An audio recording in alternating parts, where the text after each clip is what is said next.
प्रमोद, जो कि कई सालों से अपनी नौकरी से परेशान था, को एक नई नौकरी के लिए कैलिफोर्निया जाने का मौका मिला। कैलिफोर्निया में प्रमोद अपनी नई और बदली हुई जिंदगी से खुश तो था ही, साथ ही उसे वहां एक खूबसूरत लड़की से प्यार हो गया और फिर उन दोनों ने शादी कर ली और साथ रहने लगे। मगर उसके बाद प्रमोद के साथ कुछ डरावनी घटनाएं घटना शुरू हो गई। ऐसी अजीब और गरीब घटनाएं जो सबकी समझ से बाहर थीं। लेकिन प्रमोद परेशान और डरा हुआ होने के बाद भी इन सारे रहस्यों को सुलझाने में लग गया। और फिर उसे पता चला कि उसकी पत्नी, जिससे वो इतना प्यार करता है, वो तो इंसान है ही नहीं। आखिर क्या है उस खूबसूरत पत्नी का सच, और क्या प्रमोद खुद को उसके चंगुल से बचा पाएगा? आइए जानते हैं रोमांटिक हॉरर की original Hindi story series female werewolf में।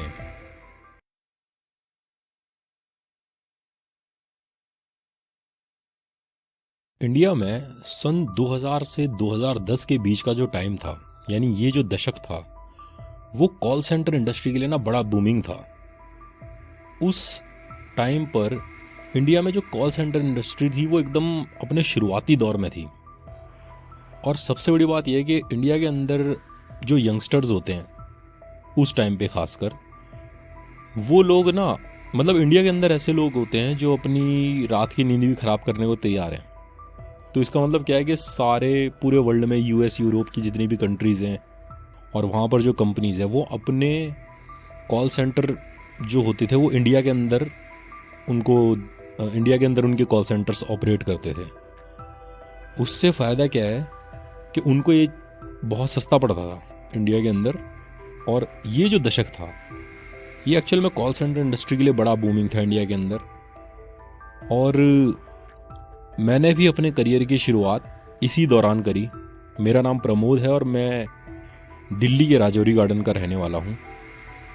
और मैंने अपनी जॉब 10th के बाद स्टार्ट कर दी थी, यानी मैंने अपनी 10th जब क्लियर करी थी तो उसके बाद मैंने बाकी की एजुकेशन जो है वो सारी वैसे करी, ओपन स्कूलिंग से, कॉरेस्पॉन्डेंस से, डिस्टेंट लर्निंग के थ्रू, और साइड बाय साइड अपनी जॉब करता रहा। तो ये बात है कोई सन 2007 या 8 के आसपास की, कोई 7 के आसपास की, जब मैंने अपनी पहली जॉब कॉल सेंटर में स्टार्ट करी थी। और ज़्यादातर लोग जो अपने करियर की शुरुआत करते हैं, जो यंगस्टर्स होते हैं, वो शुरुआत कॉल सेंटर से इसलिए करते हैं क्योंकि सबसे पहली बात, कॉल सेंटर के अंदर एंट्री बैरियर बहुत वीक है। यानी आपको कोई खास क्वालिफिकेशन की ज़रूरत नहीं है, सिर्फ आपको अच्छा बोलना आना चाहिए। अगर आप इंग्लिश बोलना जानते हैं तो वेल एंड गुड है, अगर हिंदी भी बोलना जानते हैं तो भी बस बहुत अच्छी बात है। और दूसरी चीज़ बेस्ट क्या था कि कॉल सेंटर के अंदर पैसा अच्छा मिलता था। उस ज़माने में तो काफ़ी अच्छा था बाकी अदर ऑप्शंस के अकॉर्डिंग। और क्योंकि कोई क्वालिफिकेशन की इतनी ज़्यादा ज़रूरत नहीं होती थी, बस आपको बोलना आना चाहिए, और सारे यंगस्टर्स होते थे वहाँ पे, तो कॉल सेंटर इंडस्ट्री उस दौरान यंगस्टर लोगों के लिए एक बहुत ब्रिलियंट ऑप्शन थी अपने करियर की शुरुआत करने के लिए। तो इसी तरीके से मैंने भी अपनी जॉब की शुरुआत करी। सन 2007 की बात है शायद। और काफ़ी साल जॉब करने के बाद, करीबन 6 या 7 साल जब मैं इस करियर में था, तो 6-7 साल के बाद मुझे ये रियलाइज़ होने लगा धीरे धीरे कि यार असल में इस करियर में अपना कुछ खास हो नहीं सकता। क्योंकि देखो, जिन लोगों ने उस ज़माने में कॉल सेंटर में जॉब करी होगी ना, वो मेरी बात को सुन के एकदम समझ जाएंगे जो मैं कहने वाला हूँ कि कॉल सेंटर में अगर आपने जॉब करी है ना बॉस, तो आपको ये पता होगा कि सिर्फ वहाँ पर 2 ही लोगों की तरक्की हो सकती है। एक तो तब अगर आपको अपने बॉस की चाटुकारिता करनी आनी चाहिए। अगर आपको अपने बॉस की चाटुकारिता करनी आती है तो आपकी तरक्की हो सकती है। और दूसरा, अगर आप कोई खूबसूरत लड़की हैं, अगर आप कोई खूबसूरत लड़की हैं तो भी आपकी प्रमोशन हो सकती है। लेकिन अगर आप लड़के हैं और आप एक ऐसे इंसान हैं जो अपने काम पर ध्यान देता है, बाकी चीज़ों पर नहीं, तो भाई आपका कॉल सेंटर में ग्रो करना ऑलमोस्ट इम्पॉसिबल है। ना के बराबर चांस है। आप चाहे 10 साल लगा दो, 20 साल लगा दो, 30 साल लगा दो, आपका कुछ नहीं हो सकता। तो मैंने 7 साल जब अपनी इस इंडस्ट्री को दिए, और अलग अलग कंपनीज में दिए, कभी थोड़ा किसी कंपनी में काम करा, कभी किसी के, लेकिन मिला जुला के जो एक्सपीरियंस रहा, वो मुझे पता चलेगा कि यार यहाँ तो अपना कुछ हो नहीं सकता। तो मैं थोड़ा उन दिनों परेशान चल रहा था कि क्या करें, कैसे करें, किस तरह से ग्रो करें, या कौन सा करियर पाथ चुनें, किस जगह को छोड़ें, किस जगह जाएं। तो इसी दौरान मुझे याद है सन 2015 की बात है, एक फैमिली फंक्शन में मेरी कज़न है प्रीति। मेरी एक फैमिली फंक्शन के दौरान प्रीति जो है वो मेरी मॉम से मिली होंगी। प्रीति कोई मेरे से कोई 5-6 साल बड़ी है और मैरिड है, वो सैन फ्रांसिस्को में बेस्ड है। उसके जो हस्बैंड है राहुल, वो और प्रीति जो है दोनों के दोनों सैन फ्रांसिस्को में रहते हैं। तो एक फैमिली फंक्शन के दौरान प्रीति ने मेरी मॉम से मिली और मेरी मॉम ने बताया होगा कि प्रमोद जो है थोड़ा परेशान है, कॉल सेंटर वगैरह में जॉब करता है, लेकिन अपने करियर से खुश नहीं है और सोच रहा है कि कहाँ स्विच करे, कहाँ ना करे, क्या ना करे। तो प्रीति ने मेरी मॉम को उस फैमिली फंक्शन के दौरान बताया कि अगर प्रमोद परेशान है और वो खुश नहीं है तो उसको आप हमारे साथ भेज दीजिए।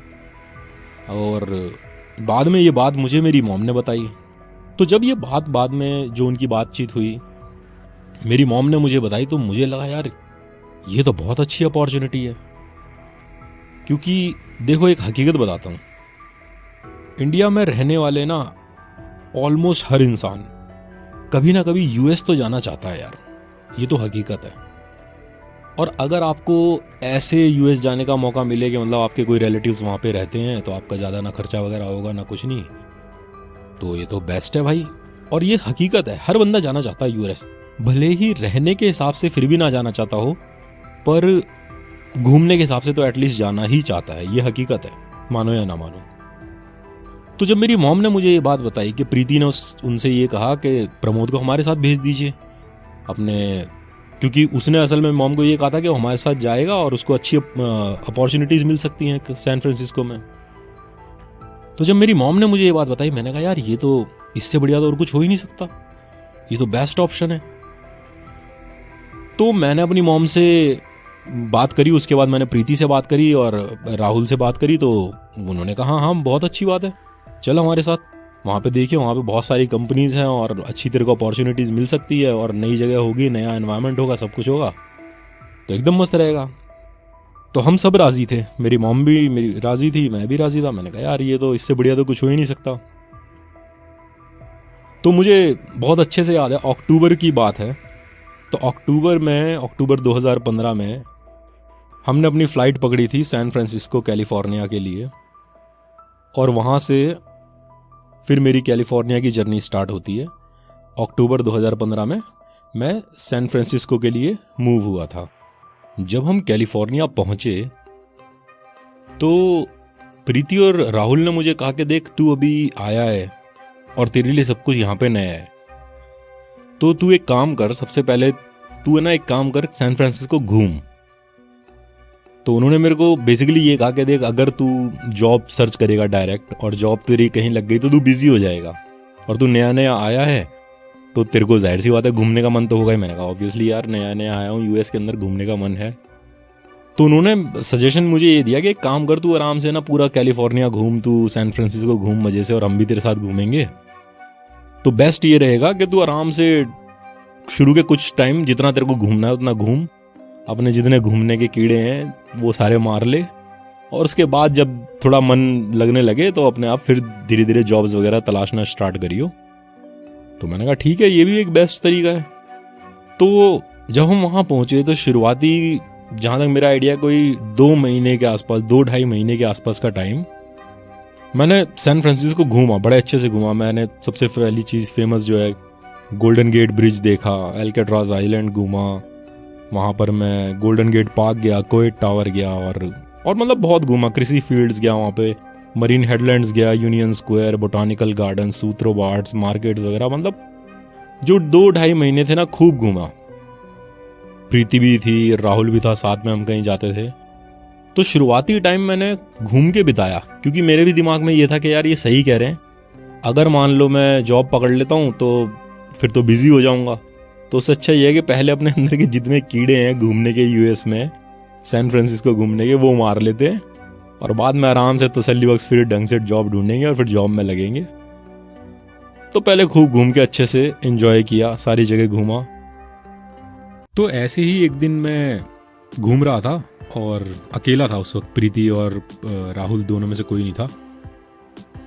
तो मैं एक रेस्टोरेंट में गया और वो रेस्टोरेंट पता है कैसा था, जैसे कॉर्नर का रेस्टोरेंट होता है ना, जिसमें मतलब एक साइड कॉर्नर का रेस्टोरेंट होता है तो दोनों साइड ही शीशे की वॉल्स होती हैं, उस टाइप का रेस्टोरेंट था वो।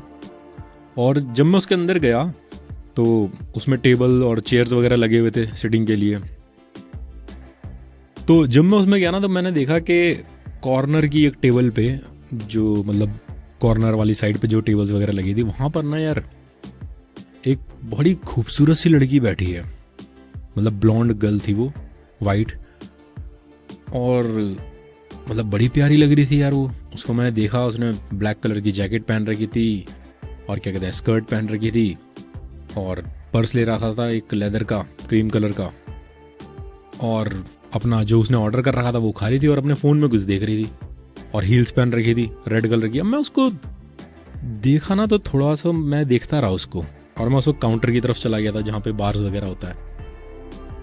अब मुझे उसको देख के ना थोड़ा लगा यार, मैंने मतलब खूबसूरत लड़की थी, तो मैंने कहा यार चल के प्रमोद बात करते हैं, कोशिश करते हैं, बात करते हैं बंदी से। तो मैं गया उसके पास और मैंने उससे धीरे धीरे मतलब उससे बात करी। मैंने कहा excuse me, I am new here and if you can tell me any good place to eat around और any good place to visit. और मैंने उसको बताया कि मैं नया हूँ और कोई अच्छी जगह अगर मुझे सजेस्ट कर सको तो, ऐसा कुछ। तो थोड़ा उसने बताया, बात करने लगे, थोड़ी सी हल्की सी चिट चैट सी हुई, थोड़ी बहुत बात कर रहे थे, और वो मतलब थोड़ा अच्छा फन वाइब जा रही थी उस वक्त, बात कर रहे थे जब हम।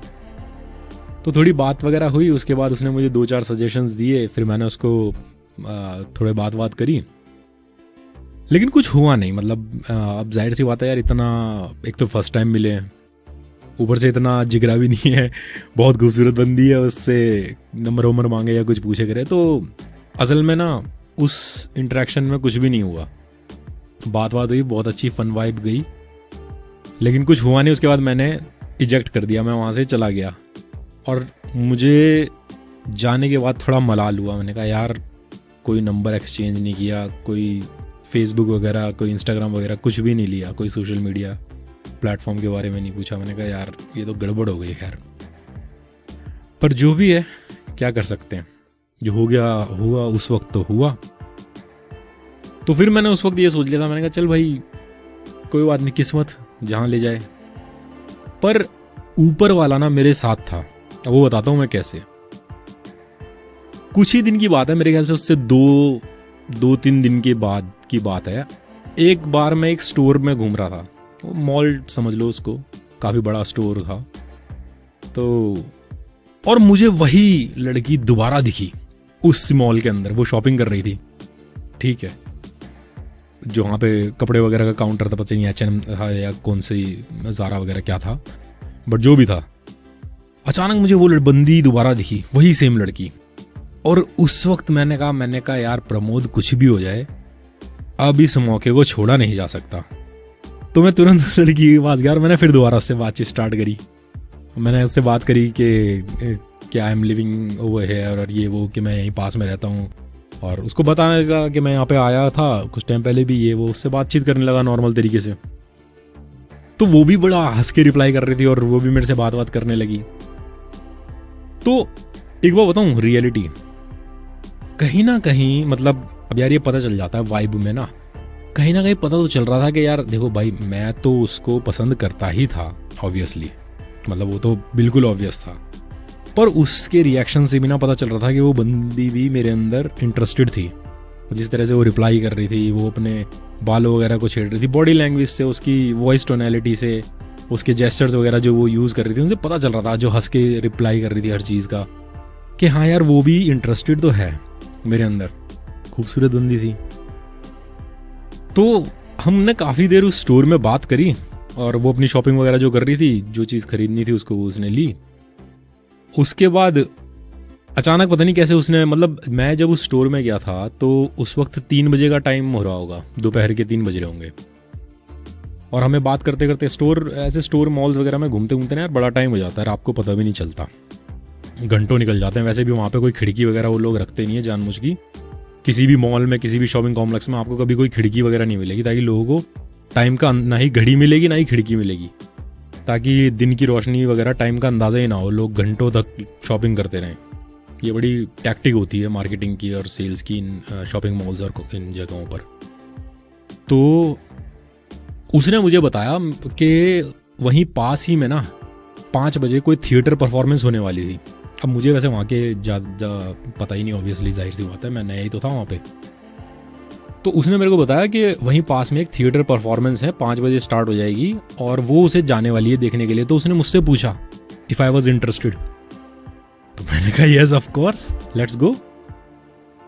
तो हमने वहाँ पे उस थिएटर परफॉर्मेंस को देखा 5 बजे, और बहुत अच्छा परफॉर्मेंस था यार वो। उसमें डांस वगैरह, एक स्टोरी टाइप थी, मतलब वो एक प्ले था जिसमें स्टोरीज थी, डांस वगैरह था, म्यूजिक परफॉर्मेंस भी थी। काफ़ी अच्छा था, हमने टाइम स्पेंड किया साथ में। और मेरे ख्याल से 7 बजे के आसपास, 7, सवा 7, 7:30, मेरे ख्याल से 7:30 के आसपास तक हम फ्री हो चुके थे वहाँ से। और उसके बाद जो है फिर मैंने उससे नंबर एक्सचेंज किया, और हम दोनों ने नंबर एक्सचेंज किया, और पता लग रहा था यार कि वो लड़की भी मेरे अंदर इंटरेस्टेड है। और नंबर एक्सचेंज करने के बाद मैंने एक्चुअली उससे डेट के लिए पूछ लिया। मैंने उसको पूछ लिया that I am actually interested, I like you, that kind of thing. और भाई यकीन मानो, she was also into me. तो उसने भी मुझे हाँ बोल दी कि हाँ ठीक है, मिलते हैं। अब डेट के लिए मैंने उसको पूछ लिया, डे फिक्स कर लिया, और फिर मिलने का प्लान हो गया, डेट फिक्स हो गए। भाई मेरे तो जैसे मतलब फूला ही नहीं संभाला था भाई, मेरा तो खून बढ़ गया 10 किलो, मजे ही आ गए जिंदगी के। और मैं बताता हूँ ऐसा क्यों कह रहा हूँ मैं। अब जो मैं बात बता रहा हूँ ना, ये बड़े ध्यान से सुनना, क्योंकि ये बात सारे लड़कों को, सारे मर्दों को पता होती है, लेकिन लड़कियों को भी आज पता चल जाए। जब हम लड़के बड़े होते हैं ना, जब कोई लड़का एडोलेसेंस एज में आता है, टीन एज में आता है, प्यूबर्टी हिट करता है, हर मर्द के साथ होता है ये, हर लड़के के साथ, हर आदमी के साथ होता है ये। और अग्री करेंगे जितने भी बंदे ये बात सुन रहे हैं, वो जो एज होती है ना एडोलेसेंस वाली, जो टीनेज चल रही होती है, जब उसमें प्यूबर्टी हिट होती है एक बंदे की, तो हर लड़के के दिमाग में ना एक इमेज बनने लगती है एक बड़ी खूबसूरत लड़की की। और ये शायद हर लड़के का अलग होता होगा, क्योंकि जाहिर सी बात है हर किसी की चॉइस अलग हो सकती है, तो ये हर लड़के का अलग होता होगा।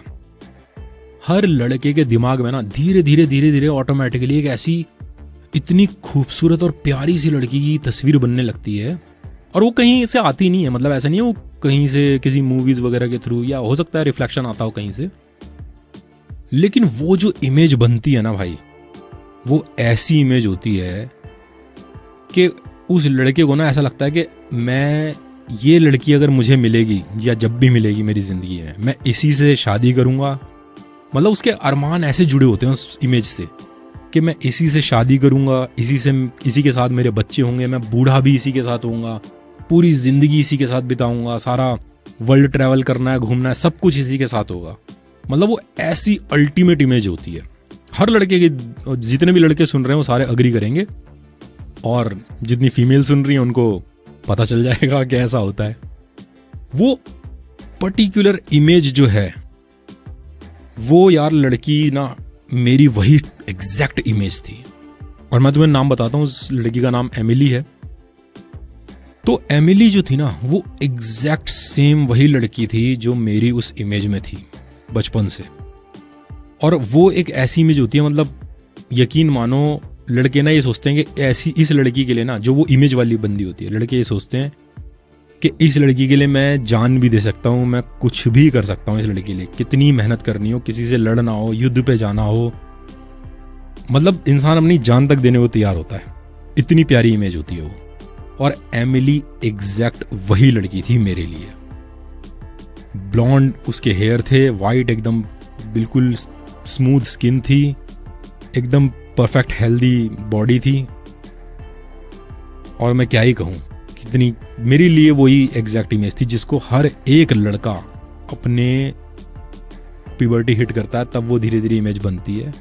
एग्जैक्ट वो लड़की थी। यानी उसको देख के वो जब स्माइल करती थी ना, मुझे ऐसा फील होता था कि अब दुनिया भाड़ में चली जाए, मुझे किसी से कोई मतलब नहीं है, बस ये लड़की अगर मुझे मिल जाए तो बस मेरे जीने का मकसद पूरा हो गया। मेरा तो इस संसार में जो भगवान ने मुझे भेजा है पृथ्वी पर, वो मकसद पूरा हो गया अगर ये लड़की मुझे मिल जाए। इसके अलावा मुझे कोई परवाह नहीं है दुनिया बाहर में जाए क्या हो रहा है क्या नहीं हो रहा। तो ऐसी मिस थी उस बंदी की, ब्लॉन्ड गर्ल थी, बिल्कुल स्मूथ स्किन, वाइट, और बस मुझे तो प्यार ही था उससे। तो जिस दिन हमारी डेट थी उस दिन हम दोपहर में मिले थे और चटक धूप निकली हुई थी उस दिन, और कोई 12 बजे के आसपास मिले थे। और असल में मतलब उसके बाद का कोई प्लान नहीं था, मतलब उसने ये बताया था कि वो पूरा दिन फ्री है उस दिन और मैं तो फ्री था ही। तो 12 बजे के आसपास मिले थे, एकदम चटक धूप निकली हुई थी उस दिन सैन फ्रांसिस्को में। और फिर हम दोनों जब मिले, हमने ये एक बात है कि हमारी अंडरस्टैंडिंग काफ़ी मैच हो रही थी। तो उसने भी ये बोला कि यार कहीं रेस्टोरेंट वगैरह में जाने का मूड नहीं है, और मेरा भी यही था कि हाँ यार किसी नेचुरल जगह चलते हैं जहाँ पे कहीं नेचर वगैरह हो, किसी ऐसी जगह जाने में मज़ा आएगा। तो हमने क्या किया, जब हम मिले थे डेट वाले दिन, तो हमने पहले तो अपने लिए फूड पैक करवाया था एक रेस्टोरेंट से खाने के लिए, और उसके बाद हम एक पार्क में गए और वहाँ पार्क में बैठ के आराम से अपना जैसे पिकनिक करते हैं ना उस तरीके से हमने अपना फूड खाया पहले। फिर वहाँ पे लेक थी उस पार्क में और बच्चे खेल रहे थे। तो खाना वाना खाने के बाद उसके बाद थोड़ी देर बाद हमने बच्चे के साथ हाइड एंड सीक खेला वहाँ पे, और जब बातें करी बैठ के, और बड़ा अच्छा मौसम हो रहा था, मतलब क्या कहते हैं, चटक धूप थी, एकदम ग्रीनरी थी सारे में, और बड़ा अच्छा फील हो रहा था। तो जैसे जैसे फिर खेल के थक भी गए थे थोड़ा और शाम होने लगी, उसके बाद हम मार्केट विजिट करने चले गए थे। एमिली को शॉपिंग का काफ़ी शौक है और वो लेदर की चीज़ें बहुत खरीदती है, लेदर जैकेट हो गई, और ये चीज़ आपको बाद में पता चलेगी कि आखिर क्यों एमिली जो है वो लेदर की चीज़ें इतना पसंद करती है। लेदर जैकेट हो गई, लेदर के बूट्स हो गए, लेदर पर्स हो गया, बेल्ट हो गई, सारी उसे लेदर की चीज़ें बहुत पसंद है, और पता चलेगा आपको बाद में कि ऐसा क्यों है।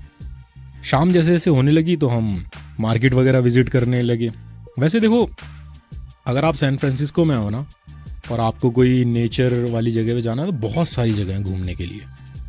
जैसे आप ट्विन पीक्स जा सकते हो, माइल रॉक बीच जा सकते हो, प्रेसिडो और सैन फ्रांसिस्को है, और आपका गोल्डन गेट पार्क है, लेक मर्सेड पार्क है आपका, और जॉन मैक्लेरन पार्क भी है। और सिर्फ सैन फ्रांसिस्को ही नहीं, अगर मान लो आपको सैन फ्रांसिस्को के बाहर अगर कैलिफोर्निया की बात करें, यार कैलिफोर्निया तो बहुत बड़ा है भाई, बहुत बड़ा। यानी अगर उसके अलावा अगर नेचर वाली जगहों की बात करें ना, तो आपका सैन फ्रांसिस्को के बाहर जैसे आपका सैन एंड्रियास लेक हो गया, आपका क्रिस्टल स्प्रिंग रिजर्वायर हो गया, अपर और लोअर, और बहुत बड़ा कैलिफोर्निया के अंदर ना बहुत बड़ा एरिया है जो जंगल और माउंटेन्स का है। सही में बहुत बड़ा है यार कैलिफोर्निया, मतलब। और वो जो जंगल और माउंटेन्स का एरिया है ना, वो बिल्कुल ऐसा है जैसे हमारे यहाँ पे अपना ये नहीं है उत्तराखंड और हिमाचल प्रदेश, सेम जैसे जंगल यहाँ पर है ना, सेम वैसा बहुत बड़ा एरिया है यार कैलिफोर्निया, बहुत बड़ा है। तो उसके बाद इवनिंग में हम मार्केट वगैरह घूमे और बात करी, बहुत अच्छा टाइम स्पेंड किया बहुत। और जैसे जैसे रात होने को ढल रही थी, फिर हम एक रेस्टोरेंट में गए, वहाँ पे हमने डिनर किया साथ में, और उसके बाद हम दोनों एक लॉन्ग वॉक पे निकल गए। ओशन बीच है वहाँ पे और मरीना ग्रीन्स है, वहाँ पे वॉक करने में बड़ा मज़ा आता है। तो डिनर के बाद लॉन्ग वॉक पे निकल गए, और लॉन्ग वॉक पे बात करते रहे काफ़ी देर तक ओशन बीच के वहाँ पे समंदर की लहरें में मज़ा आता है, वहाँ पे चलने में धीरे धीरे आराम से बात करते रहे, टाइम स्पेंड करते रहे, और काफ़ी टाइम के बाद इस तरह से हमने वो अपना दिन बिताया। तो वो जो हमारी पहली डेट थी, उस डेट के लगभग 3 महीने तक हम दोनों इतना मिले एक दूसरे से, और पूरा एक दूसरे के प्यार में एकदम गिर चुके थे बुरी तरह से। और मतलब हमेशा हम फ़ोन पे बात करते रहते थे, हमेशा, मतलब कोई 50 बार मिले होंगे हम उस दौरान, और एक दूसरे के अंदर इतना खो चुके थे ना, बिल्कुल हम लोग इंटीमेट भी हो चुके थे। और उसी 3 महीने के दौरान प्रीति और राहुल भी एमिली से मिल चुके थे, उन्हें भी वो बहुत पसंद थी, और हम मतलब बहुत ज़्यादा मिलते थे, पूरा टाइम फ़ोन पे बात करते थे, कौन क्या कर रहा है, रात में बात करते रहते थे, कहाँ जा रहे हो, क्या खा रहे हो, सब चीज़ें। मतलब वो 3 साढ़े 3 महीने का जो टाइम था ना, इतना इंटेंस था। हम दोनों मतलब पूरी तरीके से एक दूसरे के प्यार में पागल हो चुके थे। और उसके बाद हमने डिसाइड किया कि हम एक दूसरे से प्यार करते हैं और हमें इस रिलेशन को सीरियस करना चाहिए। हमने डिसाइड किया हमें शादी करनी चाहिए। ये बात मैंने प्रीति और राहुल से कही तो वो तो खुश हुए, उन्हें एमिली पसंद थी। तो मैंने प्रीति से कहा कि मॉम से बात करे, तो प्रीति ने मॉम से बात करी और मॉम ने कहा जब प्रीति और राहुल को अगर लड़की पसंद है तो जाहिर सी बात है एमिली अच्छी होगी। और बाकी नेट पे वो क्या कहते हैं जूम के थ्रू तो बात वगैरह करवाई दी थी। तो फिर लगभग 4 महीने का टाइम था और हमने शादी कर ली और हम दोनों बहुत खुश थे, एक दूसरे के साथ एक दूसरे से बहुत प्यार करते थे। और इस तरह से लगभग 4 महीने के बाद हमारी शादी हो गई। तो जब हमारी शादी हो गई उसके बाद मैंने और एमिली ने डिसाइड किया कि मैं जो है एमिली के घर मूव कर जाऊंगा, यानी उसके घर पे शिफ्ट हो जाऊंगा जब तक कि हम अपना कुछ और नहीं देख लेते, क्योंकि शादी तो हमने कर ली थी। और एमिली का घर जो है वो राइटवुड में है, राइटवुड कैलिफोर्निया में ही है।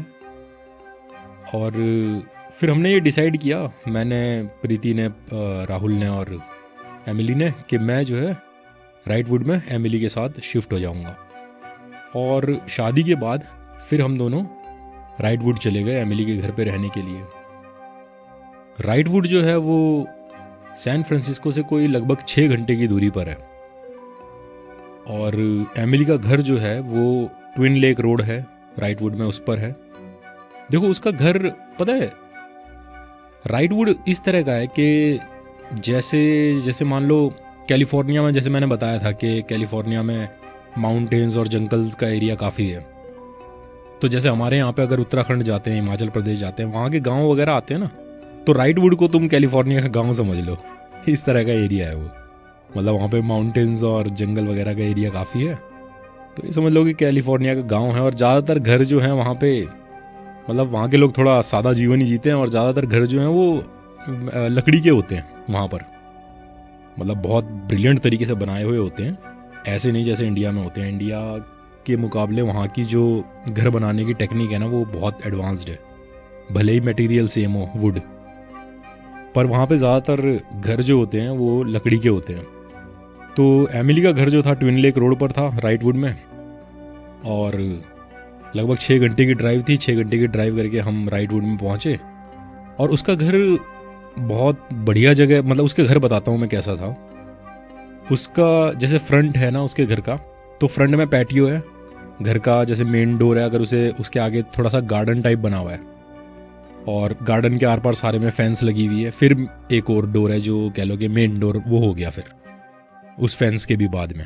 और वो पैटियो है, वहाँ पे कुर्सी और टेबल है लगी हुई, तो हम रोज़ सुबह जब उठते थे तो नाश्ता वहीं पे करते थे। फ्रंट ऐसा है, ऐसे इस तरीके का है। और जो बैक साइड है ना उसके घर की, जो बैक वाला एरिया है, वो कैसा है कि मतलब अगर आप बैक डोर खोलोगे उसके घर का, तो जैसे मान लो आपने बैक डोर खोला तो थोड़ा सा फर्श आगे की तरफ और जा रहा है, फिर उसके बाद 2 सीढ़ियाँ नीचे की तरफ स्टेप डाउन हो रही हैं, और फिर है ना एक वैसा ही है, मतलब फेंस आर पर लगी हुई है, थोड़ा सा एरिया है लेकिन वो मट्टी मट्टी का सा एरिया है। उस एरिया में काफ़ी मतलब जंक वगैरह सामान रखा हुआ है, कबाड़, स्टोर रूम तो खैर नहीं, लेकिन पुराना धुराना सामान टाइप का वहाँ पे पटक रखा है पीछे की तरफ। और उस जो वो एरिया है, उस एरिया के पीछे अगर आप देखो तो फिर पेड़ शुरू हो जाते हैं, वहाँ पे जंगल शुरू हो जाते हैं, एकदम घने धीरे धीरे पेड़ होते हैं और बहुत मतलब घने पेड़ है, पीछे जंगल है पूरा। और उस पेड़ों के अगर ऊपर की तरफ आप देखोगे ना तो फिर आपको दूर माउंटेन्स नजर आती हैं। यानी जैसे आपने दरवाज़ा खोला, थोड़ा सा आगे फर्श है, फर्श से नीचे 2 सीढ़ी उतरोगे तब एक थोड़ा सा एरिया है, छोटा सा, वो ऐसे स्टोर की तरह है समझ लो। मतलब उसके भी और फेंस लगी हुई है जैसे घर के फ्रंट वाले, पर वो तो गार्डन है। पीछे की तरफ गार्डन नहीं है, वो एक ऐसी मतलब वहाँ पे पुराना सामान वगैरह ये सब चीज़ें रखी हुई हैं और फेंस लगी हुई है सारे में। और उस फेंस के बाद में जो दरवाज़ा है वहाँ पर भी एक मेन दरवाज़ा है फेंस के पास भी, तो उसके वो एक तरह से दरवाज़ा तो नहीं है, वो खुला ही हुआ है पीछे से, लेकिन फेंस है, बस वो दरवाजे टाइप का जो स्पेस होता है वो उतना स्पेस खुला हुआ है वहाँ पे। और क्या कहते हैं, मतलब उसके बाद फिर वो जंगल स्टार्ट हो जाता है सारा, और जंगल बहुत दूर, घना दूर तक जंगल नजर आता है। उन पेड़ों के ऊपर जब आप देखोगे तब आपको नजर आता है कि हाँ भाई माउंटेन्स हैं। तो इस तरह का उसका घर है। जब अब हम पहली बार जब मैं राइटवुड गया, एमिली के साथ शिफ्ट हो गया और शादी हुई थी भाई, नई नई शादी हुई थी।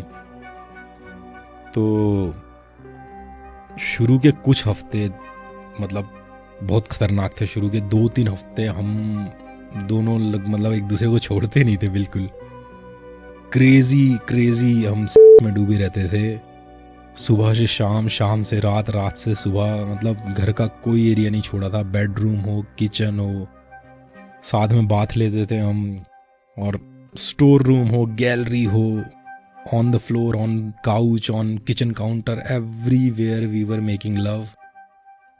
और in fact in the bushes around her house, जब हम वॉक पे जाते थे डीप जंगल में, देन स्टिल वहाँ पर भी हम शुरू हो जाते थे। हम दोनों इतना एक दूसरे के अंदर डूबे हुए थे ना शुरू के 2-3 हफ्ते, तो बहुत ज़्यादा crazy, like we literally crazy, some crazy animals. मुझे अच्छे से ध्यान है, लगभग 5 दिन का टाइम तो ऐसा था जब हमने दिन की रोशनी नहीं देखी थी। मतलब हम घर से बाहर ही नहीं निकले थे, स्ट्रेट 5 डेज घर से बाहर ही नहीं निकले थे। ना वो मुझे कपड़े पहनने देती थी, ना मैं उसे कपड़े पहनने देता था। तो शुरू के कुछ हफ्ते ना इतने खतरनाक, क्रेजी, डीप एनिमल्स की तरह जिए हमने। और उसके बाद धीरे धीरे जैसे फिर मैं राइटवुड को घूमने लगा, देखने लगा, जाने लगा। तो मुझे याद है बहुत, राइटवुड बहुत अच्छी जगह है। अगर आप थोड़े एडवेंचरस टाइप के बंदे हैं ना, जिसको स्पोर्ट्स या मतलब एडवेंचर पसंद है, जिसको नेचर पसंद है, वो वहाँ पे बड़ा मस्त रहेगा। वो वहाँ पे जैसे एडवेंचर की काफ़ी चीज़ें मिल जाएंगी उसको। सर्दियों में स्नो भी गिरती है, और अपने ये हिमाचल और उत्तराखंड के टाइप का ही है, और जंगल है, बहुत मस्त जगह है एकदम। और क्या कहते हैं, एडवेंचर के लिए काफ़ी चीज़ें भी हैं वहाँ पे करने के लिए, जैसे पैसिफिक क्रेस्ट जिप लाइन्स वगैरह है, और भी 1-2 स्पोर्ट्स की अच्छी एडवेंचरस स्पोर्ट्स हैं वहाँ पे। मुझे याद है हम ग्रिजली कैफ़े और एवरग्रीन कैफ़े बहुत ज़्यादा जाया करते थे वहाँ पर। और जब धीरे धीरे फिर मैं राइटवुड घूमने लगा, वहाँ की मार्केट्स वगैरह, रेस्टोरेंट्स वगैरह जाने लगा, लोगों से मिलने करने लगा, तो एक दिन मैं और एमिली एक स्टोर में थे, और हम एक्चुअल में शॉपिंग कर रहे थे, क्योंकि दोनों साथ में शिफ्ट हो गए थे। तो जाहिर सी बात है घर के लिए कुछ नया सामान भी खरीदना था, जब एक की जगह 2 बंदे हो जाएंगे। तो हम एक दिन एक स्टोर में थे कुछ शॉपिंग करने के लिए। तो वहाँ पे मेरी मुलाकात हुई मिस्टर एंड मिसेस रॉबर्टसन से, और वो एमिली को पहले से ही जानते थे। एक्चुअल में वो काइंड ऑफ पड़ोसी हैं, तो एक ही उसमें रहते हैं, और वो पता नहीं एमिली को काफ़ी बचपन से जानते थे। मेरी तभी मुलाकात हुई, और मैं एमिली के साथ ही था उस वक्त। काफ़ी अच्छा कपल है, और मतलब काफ़ी बुजुर्ग भी है। तो मिस्टर एंड मिसेस रॉबर्टसन जो हैं उस शॉप में मिले, और तब एमिली ने मुझे इंट्रोड्यूस कराया। उन्हें पता चला कि अच्छा शादी कर ली है, और मिले, बहुत अच्छे से बात करी उसी स्टोर के अंदर। तो उन्होंने, मिस्टर एंड मिसेस रॉबर्टसन ने उस वक्त हमें इनवाइट करा। उनकी कुछ ही टाइम के बाद उनकी सिल्वर जुबली मैरिज एनिवर्सरी थी, मतलब 25th मैरिज एनिवर्सरी आने वाली थी, और उस फंक्शन के लिए उन्होंने हमें इनवाइट कर लिया। तो मैं तो बड़ा खुश था। मैंने कहा अच्छी बात है भाई, इसी बहाने और ज़्यादा लोगों से मिलने को मिलेगा, और ज़्यादा लोगों को जानने को मिलेगा, और दूसरी चीज़ वहाँ का कल्चर वगैरह सीखने को मिलेगा, क्योंकि फंक्शंस जो होते हैं उनसे बेस्ट कोई ओकेजन नहीं होता किसी कल्चर को जानने का। तो मैं तो बहुत खुश था। अच्छा, एक चीज़ मैंने नोटिस करी थी, हालांकि जो मैंने उस वक्त नोटिस नहीं करी थी, लेकिन मुझे बाद में, आपको भी पता चलेगा कि क्यों मुझे बाद में ये चीज़ रियलाइज़ हुई। जब हम उस स्टोर में थे, उस स्टोर में हम घूम रहे थे, शॉपिंग कर रहे थे, बात कर रहे थे, मैंने उस वक्त इतना ध्यान नहीं दिया, लेकिन मैंने नोटिस करा था कि मिसेस रॉबर्टसन जो है वो बार बार मुझे ना अलग करने की कोशिश कर रही है। यानी खरीदारी करते वक्त और काउंटर्स के बीच में आते जाते वक्त बार बार मैंने देखा कि वो किसी तरीके से मुझे किसी प्रोडक्ट को दिखाने के लिए या कुछ बताने के लिए मुझे अलग कर रही हैं, और शायद कुछ बताना चाह रही है। पर जब भी ऐसा होता था, हमेशा मैं देखता था जैसे ही ऐसा कुछ होता था तो एमिली आ जाती थी, और फिर एकदम नॉर्मल बात हो जाती थी, कट जाती थी वो बात। तो ऐसा 2-3 बार हुआ था। मिसेस रॉबर्टसन ने मुझे हल्का सा अलग करने की कोशिश करी थी, और जब भी हम अलग होते थे उसके बाद एमिली आ जाती थी, तो फिर सारी बात एकदम नॉर्मल हो जाती थी। और मैंने इस चीज़ पे वैसे कभी इतना उस टाइम ध्यान नहीं दिया था, लेकिन बाद में मुझे पता चला कि आखिर ऐसा क्यों था, और क्या रीज़न था इसके पीछे। जब मुझे राइटवुड में शिफ्ट हुए कोई 1.5 महीना हो गया था, तब एक रात की बात है कि एक दिन मैं सो रहा था। देखो, जब हम रात को सोते थे ना, एमिली को हमेशा सोने से पहले नहाने की आदत थी। तो एक रात की बात है, जब मैं सो रहा था, तो देखो एमिली का घर अंदर से किस तरह का है कि उस जैसे बेडरूम है, मान लो अगर बेडरूम में हम सो रहे हैं, जो भी बंदा बेड पे सो रहा है ना, तो उसके ठीक फ्रंट में डोर है उस रूम का। जब आप अगर डोर ओपन करोगे तो हॉल है उसके बाद, और हॉल के ठीक सामने आपका बाथरूम है। तो यानी अगर बाथरूम में कोई बंदा है ना, तो आप और अगर दरवाज़ा आपने बेडरूम का खोल रखा है, तो बेडरूम पे बेड पे लेटे लेटे ही आपको दिख जाएगा कि बाथरूम में कोई है या नहीं है, बाथरूम की लाइट ऑन है या ऑफ है। इस तरह से उसका घर डिज़ाइंड है। यानी बेडरूम है, बेडरूम के बेड के सामने की तरफ डोर है, डोर को खोलोगे तो फिर हॉल है, और हॉल के ठीक सामने मतलब बाथरूम बना हुआ है, यानी बीच में हॉल है। ठीक है। तो एमिली को जो है ना, रोज़ रात को नहाने की हैबिट थी। वो यानी सोने से पहले नहाती ज़रूर थी। मतलब होती है कुछ लोगों को ऐसी हैबिट कि जो सोने से पहले नहाते ज़रूर है, तो उसको ये हैबिट थी। तो जब लगभग मेरे को राइटवुड में 1.5 महीना हो गया था शिफ्ट हुए, तब एक रात मैं सो रहा था। और यूजली होता क्या था कि हमारा मतलब दिन की शुरुआत और एंड कैसे होता था कि मैं जब सोता था तो एमिली नहाने जाती थी, और जब तक वो नहा के आती थी तो मैं सो जाता था। और यूजली जब भी मैं मॉर्निंग में उठता था, वो मेरे से पहले ही उठी होती थी। हमेशा मैं मॉर्निंग में उठ के जब किचन में जाता था, तो वो ऑलरेडी ब्रेकफास्ट रेडी कर रही होती थी, और उसके बाद फिर मैं फ्रेश होने चला जाता था। तो जब फ्रेश होके आता था, तब तक वो ब्रेकफास्ट जो है पैटियो पे लगा देती थी। पैटियो में जो कुर्सी और चेयर वगैरह वो है, टेबल और चेयर, उस पर बैठ के फिर हम आराम से माउंटेन्स का नज़ारा लेते हुए रोज़ डेली वहीं पे ब्रेकफास्ट करते थे। मतलब ये हमारा मॉर्निंग और नाइट का सिस्टम था।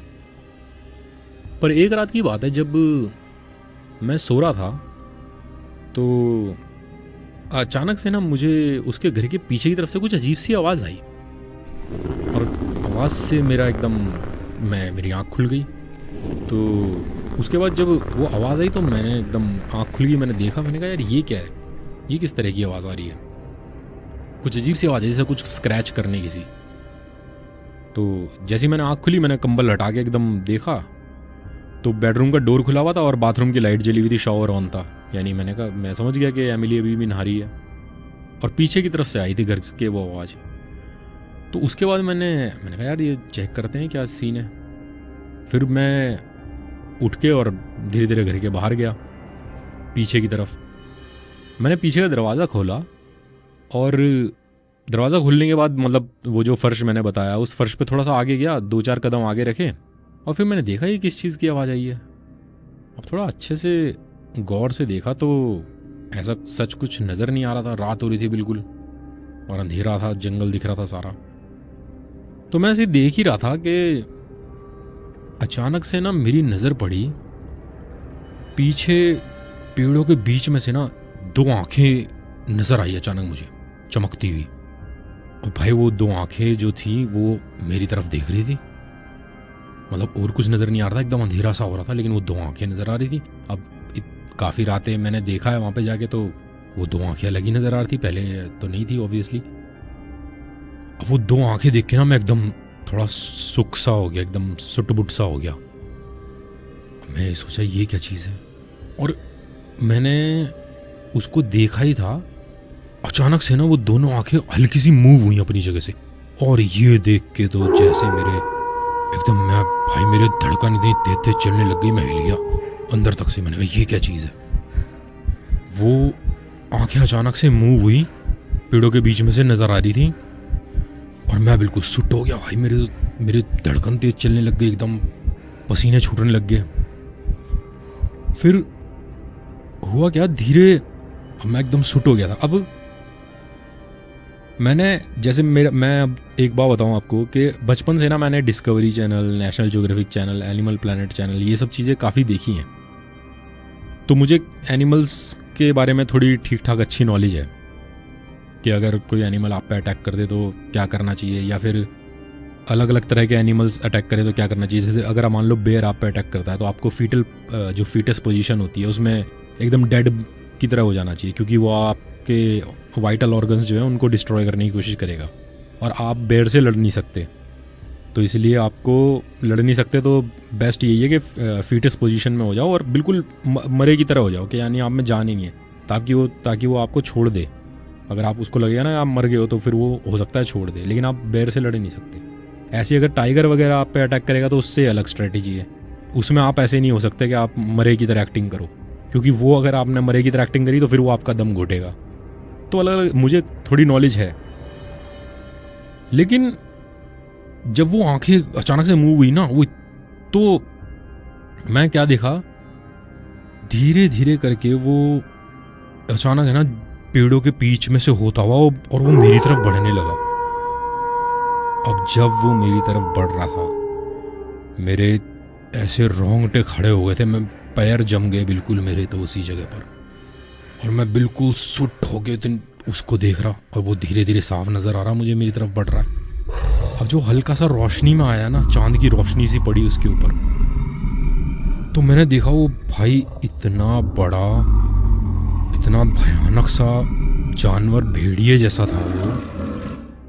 और जैसे कि मैंने बताया कि मुझे एनिमल्स के बारे में काफ़ी नॉलेज है, वो था भेड़िए जैसा, लेकिन वो बहुत बड़ा था एक भेड़िए के मुकाबले।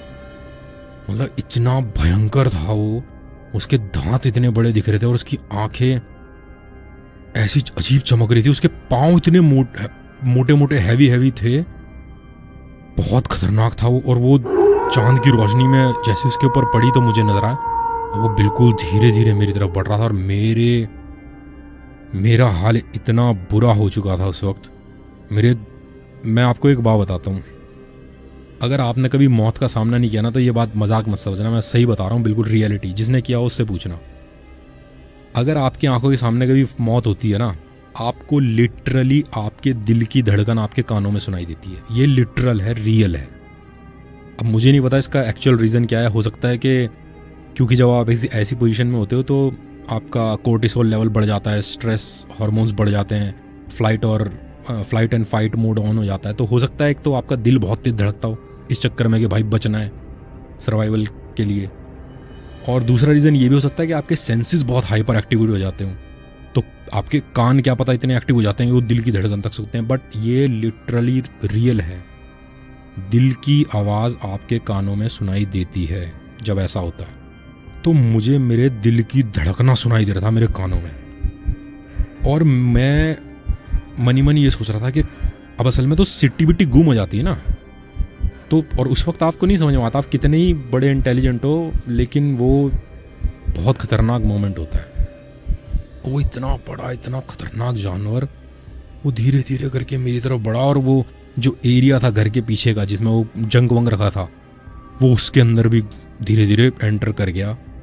और एंटर करने के बाद अब मैं तुम्हें एक बात बताता हूँ, अब अगर पता नहीं आपको एक्सपीरियंस है या नहीं है, लेकिन जिन लोगों को किसी बड़े जानवर के आसपास रहने का एक्सपीरियंस हो, जैसे अगर मान लो आपका तबेला वगैरह है, गाय वगैरह, या होगा जैसे अगर कोई किसी को एक्सपीरियंस हो ऊँट वगैरह के साथ या घोड़े के साथ या फिर हाथी के साथ, तो जो बड़ा जानवर होता है ना, अगर बिल्कुल एकदम अंधेरी रात में, सुट रात में अगर आप उसके आसपास हो ना, तो आपको उसके सांस लेने की आवाज़ तक सुनाई देगी। ये रियल है। किसी अपने गांव वगैरह के लोग जिनका जो घोड़े वगैरह पालते हैं, अगर उनसे पूछना वो बताएंगे आपको कि एक बड़े जानवर के अगर आपके आसपास है वो रात में, तो आपको उसके सांस लेने की आवाज़ तक सुनाई देगी। और वो इतना बड़ा था, वो भेड़िए जैसा, इतना डेंजरस, कि वो जब मेरे पास आया ना धीरे धीरे करके, मुझे उसके सांस लेने की आवाज़ सुनाई दे रही थी बहुत तेज, और वो गुर्राहट जैसी आवाज़ थी। हालांकि वो गुर्रा नहीं रहा था, पर उसके सांस लेने की आवाज़ ही ऐसी थी जो बिल्कुल गुर्राहट जैसी फील हो रही थी, और मेरे रोंगटे बिल्कुल खड़े हो चुके थे उस वक्त तक। वो धीरे धीरे बिल्कुल मेरे पास आया और मेरी आंखों में देख रहा था, और मैं भी उसकी आंखों में देख रहा था। और क्योंकि मुझे नॉलेज है जानवर्स वगैरह के रिलेटेड, मुझे ये पता था कि ऐसी पोजीशन में सबसे बुरा जो आप कर सकते हो वो ये कर सकते हो कि अगर आप भागो, और सबसे बेस्ट यही है जब तक अटैक नहीं हुआ है तब तक, तो सबसे बेस्ट यही कि भैया बिल्कुल सुट खड़े रहो, बिल्कुल मूवमेंट ना करो, जैसे हो वैसे ही खड़े रहो। अगर आप भागोगे तो 100% मरोगे, और लड़ तो आप उससे सकते ही नहीं। वो इतना डेंजरस था, इतना भयंकर, उसकी आंखें इतनी बड़ी और उसके मुंह से ऐसे लार गिर रही थी। तो जब वो उस पीछे का जो एरिया था घर का, उसमें एंटर कर गया ना और मेरी आंखों की तरफ देख रहा था, तो धीरे धीरे आंखों की तरफ देख रहा था, लेकिन अचानक से उसने नीचे देखना स्टार्ट किया धीरे धीरे मेरी आंखों से, और मेरे पैरों की तरफ देखने लग गया। मेरे पैरों को वो देख रहा था। मेरा तो सही मायनों में दिमाग काम कर ही नहीं रहा था उस वक्त। फिर अचानक से क्या हुआ कि पैरों को देखता देखता ना वो धीरे धीरे बैठ गया उसी जगह। अब ये चीज़ मुझे थोड़ी अजीब सी भी लगी, लेकिन मेरी तो वैसी ऐसी तैसी हुई पड़ी थी, फटी पड़ी थी भाई, सही बात। तो अब वो बैठ गया उसी जगह पर ज़मीन पे, कोई मेरे से 5-6 फीट की दूरी पर होगा, ज़्यादा भी नहीं, 7-8 फीट मान लो, ज़्यादा से ज़्यादा। इतना बड़ा वो बैठ गया और मेरे पैरों को देखे जा रहा कंटिन्यू। अब जब वो मेरे पैरों को देखे जा रहा था, मैं अपने आप को भाई, मैं तो ये अपने आप को कोस रहा था। मैंने कहा किस मनहूस घड़ी में मैंने सोचा कि यहाँ के चेक करूँ दरवाज़ा खोल के, ये क्या बला आ गई है, मेरी तो मतलब भाई मौत नज़र आ रही है सामने। मेरे को तो ये था कि बस अब ख़त्म है ज़िंदगी, ये मार मुर के खा के ख़त्म करेगा मुझे। पर जब वो वहाँ बैठ गया और वो मेरे पैरों को देखे जा रहा था ना, तो अब मुझे लगा यहाँ अब यही एक मौका है भाई, पैर हल्का हल्का मूव करो और जाने की कोशिश करो यहाँ से, क्योंकि दूसरा क्या चाह रहा है, क्या यहीं खड़े रहना है। तो मैंने क्या किया कि बिल्कुल धीरे धीरे से अपने पैर ना हल्के हल्के से मूव करके पीछे की तरफ हटने लगा। और मैं मतलब मुड़ा नहीं उसकी तरफ, मैंने पीठ नहीं करी, क्योंकि वो तो फिर खतरनाक काम हो जाता। उसके ऊपर नज़र बनाए हुए ही, मतलब अपनी नज़र हमें उसके ऊपर बिल्कुल मेंटेन करते हुए, मैं धीरे धीरे अपने पैरों को मूव करने लगा पीछे की तरफ। और क्योंकि वो मेरे पैरों को ही देख रहा था, तो मेरे दिमाग में ये भी था कि भाई जैसे ही अब ये पैरों को कंटिन्यू देख रहा है मेरे, जैसे ही मैं अपने पैर मूव करूँगा ना तो ये अटैक कर देगा, क्योंकि इसको ये दिख जाएगा कि ये तो मूव कर रहा है, तो जा रहा है यहाँ से, और जैसे ही जाने लगूंगा तो ये हमला करेगा। तो बड़ी मतलब बहुत ही गंदी सिचुएशन थी वो। और उस सिचुएशंस के अंदर ना मैंने धीरे धीरे अपने पैरों को भाई मूव किया किसी तरीके से, बिल्कुल हल्के हल्के धीरे धीरे एकदम हौले हौले से पीछे मूव करता करता करता करता हटता हटता, जब मैं इतना अंदर की तरफ आ गया, दरवाजे से अंदर आ गया, इतना अंदर आ गया कि दरवाज़ा बंद किया जा सके, मैंने दरवाज़ा इतनी स्पीड से बंद किया ना, इतना तेज मारा दरवाजे को कि ऐसा लगा दरवाज़ा ही टूट जाएगा। इतना स्पीड से बंद करा, भैड़ से एकदम दरवाज़ा मारा खींच के, और लगाते के साथ ही दरवाजे का लॉक लगा दिया। और उसके बाद भी ना मेरा दिल इतना तेज़ धड़क रहा था, मेरी हवाइयाँ उड़ी पड़ी थी भयंकर तरीके से, और मैं ऐसे पूरा लाल जैसे मुंह हो गया हो, ऐसा फील हो रहा था मेरे साथ। मेरा दिल की धड़कन मुझे कानों में सुनाई दे रही थी, रोंगटे खड़े हुए थे बिल्कुल। दरवाज़ा बंद करने के कुछ देर बाद तक भी मैं इतनी बुरी हालत में था कि मेरे को समझ नहीं आ रहा था कि हुआ क्या है। और कुछ देर बाद जाके, मतलब कुछ सेकंड, कोई 30 सेकंड मिनट भर बाद जाके मुझे ये रियलाइज़, धीरे धीरे मैं अपने होश में आया, मुझे रियलाइज़ हुआ कि भाई दरवाज़ा बंद कर दिया है, अब मैं सेफ़ हूँ। और जब मैं ये रियलाइज़ करा मैंने, फिर धीरे धीरे मैं मूव करता हुआ अपने अंदर की तरफ गया। मैंने देखा कि लाइट जो है बाथरूम की अभी भी ऑन है, इसका मतलब एमिली अभी भी नहा रही है। तो मैं सीधा गया और अपने बेड पे लेट गया, कंबल ओढ़ा। अब मेरा बॉडी ऐसी काँप रही थी एकदम बुरी तरीके से, पर धीरे धीरे धीरे धीरे फिर नॉर्मल हो गया और मुझे नींद भी आ गई, सो गया मैं। जब अगले दिन मैं मॉर्निंग में उठा तो पहले तो नॉर्मली आँख खुली, एकदम नॉर्मल उठा मेरे को। फिर उठते के साथ ही तुरंत ही दिमाग में आया, अरे भाई वो क्या हुआ था रात को। और मैं तुरंत भागा, मैंने कहा एमिली को बताता हूँ। तो रोज़ की तरह ही जब मैं एकदम उठ के गया तो एमिली किचन में ब्रेकफास्ट रेडी कर रही थी, और मैंने उसको बताया, मैंने कहा रात में ये ऐसे ऐसे सीन हुआ है भाई, रात में मैं बाहर गया था और वहाँ पे ऐसे मैंने एक जानवर देखा, मेरी तो फटके हाथ में आ गई, ये वो फलाने का ना। तो एमिली ने है ना बड़ा, मतलब उसने नॉन रिएक्शन टाइप का थोड़ा रिएक्शन किया, यानी जैसे कुछ हुआ ही नहीं है। यानी उसने सुना और ना सुना एक जैसी सी बात थी, मतलब कोई रिएक्शन ही नहीं था उसका। उसने ऐसे लिया जैसे कुछ है ही नहीं। और उसने बिल्कुल, जब वो ब्रेकफास्ट रेडी करती थी, उसने बिल्कुल हल्की आवाज़ में एकदम म्यूज़िक लगा रखा था, तो वो थोड़ा डांस मूव करती हुई धीरे धीरे मेरे पास आई और उसने अपने हाथ दोनों जो हैं वो मेरे गले की मैंने डाले और डांस मूव करने लगी मेरे साथ। तो मैं भूल गया रात को क्या हुआ था। फिर उसके बाद मैं भी थोड़ा उसकी कमर पकड़ी मैंने और मैं भी उसके साथ डांस मूव करने लगा। मैंने एक चीज़ नोटिस करी उस दिन मॉर्निंग में, एमिली जो है वो ना उसकी स्किन बड़ी प्यारी लग रही थी, एकदम यंग सी, एकदम नई सी स्किन लग रही थी और उसके बाल भी बड़े प्यारे लग रहे थे और बड़ी एनर्जेटिक लग रही थी उस दिन वो, उस सुबह। और ऐसा लग रहा था मतलब अजीब जैसे कुछ यंग सी हो गई है। उसकी स्किन इतनी स्मूथ और ज़्यादा फील हो रही थी, ऐसा ब्राइट स्किन फील हो रही थी, उसके हेयर इतने अच्छे फील हो रहे थे और अलग ही उसकी बॉडी में से अलग ही खुशबू आ रही थी।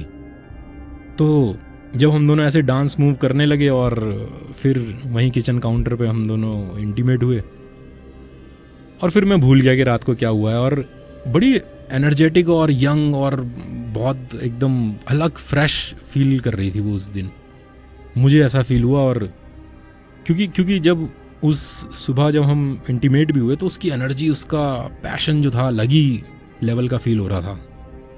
फिर वो दिन आया जिस दिन मिस्टर एंड मिसेस रॉबर्टसन की मैरिज एनिवर्सरी थी, सिल्वर जुबली। उस दिन हम दोनों, एमिली और मैं, सुबह सुबह जब खड़े हुए तो हमने डिसाइड किया कि हल्का फुल्का सा नाश्ता करेंगे। और क्योंकि वो पार्टी दिन की थी तो हमने डिसाइड किया हल्का फुल्का सा नाश्ता करके और बस तैयार होके वहाँ के लिए चल देंगे।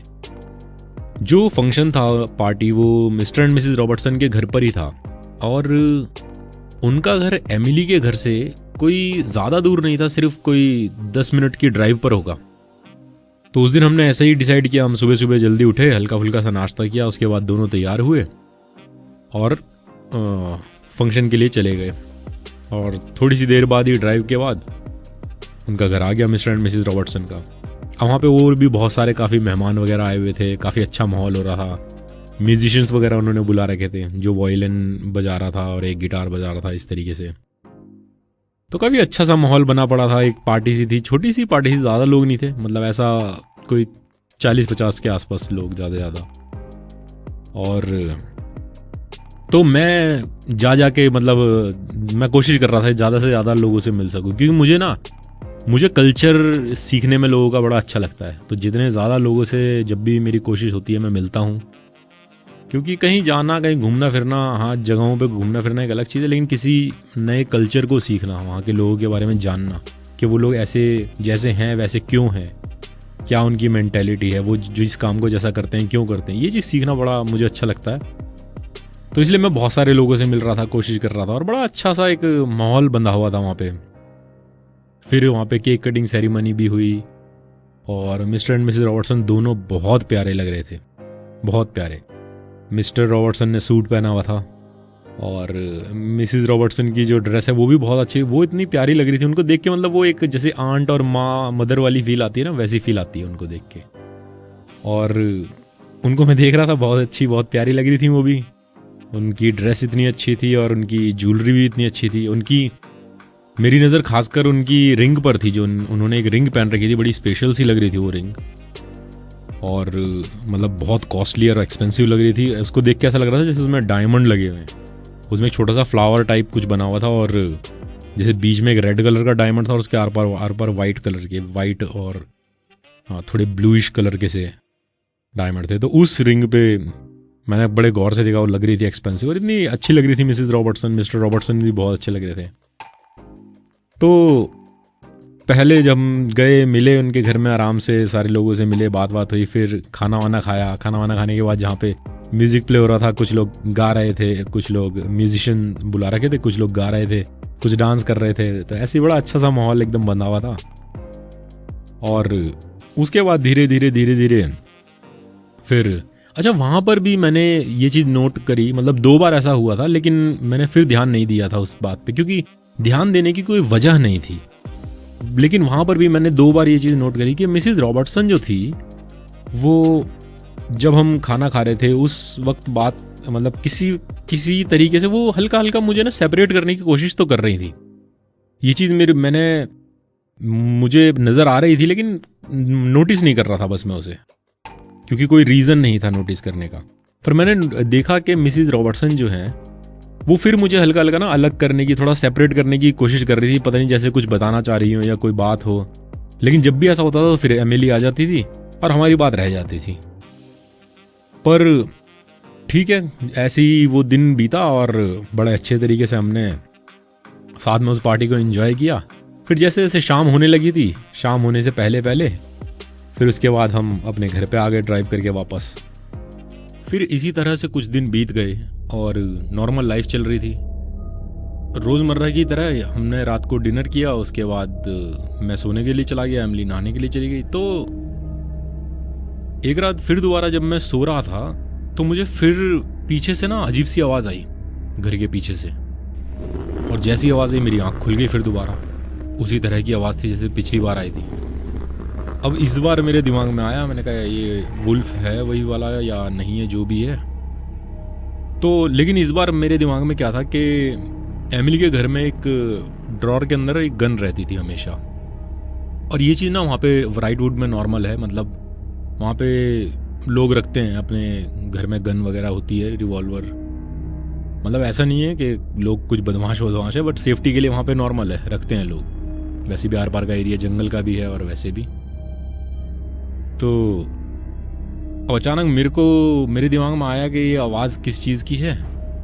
वैसे ही जैसे कुछ स्क्रैच करने की कुछ अजीब तरीके की आवाज़ सी आई, और मैं जब खड़ा होके मैं थोड़ा सा बेड पे बैठा, और तो मैंने देखा कि बाथरूम का जो है शावर ऑन है, लाइट जली हुई है, एमिली नहा रही थी इसका मतलब। तो मैं खड़ा हुआ, मैंने ड्रॉर में से गन निकाली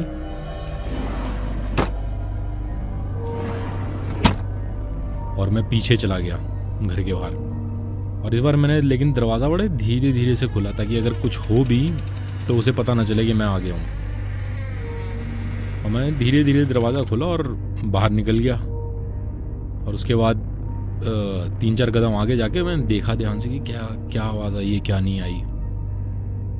तो कुछ ऐसा दिख नहीं रहा था, अंधेरा हो रहा था बिल्कुल, एकदम रात हो रही थी, हल्की हल्की सी बिल्कुल चांद की रोशनी थी, पर पेड़ों के आगे आगे तक नज़र आ रहा था, पीछे ज़्यादा नज़र नहीं आता जंगल में।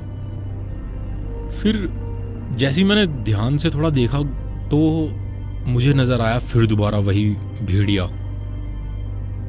लेकिन वो मेरे को नहीं देख रहा था, वो उसने कुछ मार रखा था और वो उसको खा रहा था। उसमें मुंह डाल के पता नहीं क्या थी वो, जो भी उसने जानवर मार रखा था या लाश मार रखी थी, उस जानवर की लाश को खा रहा था। ढंग से बिल्कुल नहीं दिख रहा था क्योंकि अंधेरे में था, और उसमें मुंह डाल के, लेकिन वो पता चल रहा था, मुझे दिख रहा था कि ये वही है।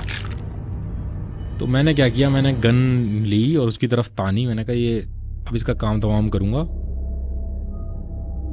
और मैंने रिवॉल्वर चला दी। अब जैसी रिवॉल्वर चलाई इसमें खड़क की आवाज़ आई और भाई रिवॉल्वर चली ही नहीं। और जैसी वो नहीं चली ना, तब मेरे दिमाग में आया, मेरे ध्यान में आया कि ओ माय गॉड, असल में ये सही चीज़ है। असल में वहाँ पे लोग जो हैं वो गन अलग रखते हैं और गन की बुलेट्स अलग रखी जाती हैं। एक कभी भी लोडेड गन नहीं रखी जाती ड्रॉर में। अगर लोडेड गन रखेंगे तो कभी इम्पल्सिव फायर भी हो सकता है, तो इस वजह से कभी भी लोडेड गन नहीं रखी जाती।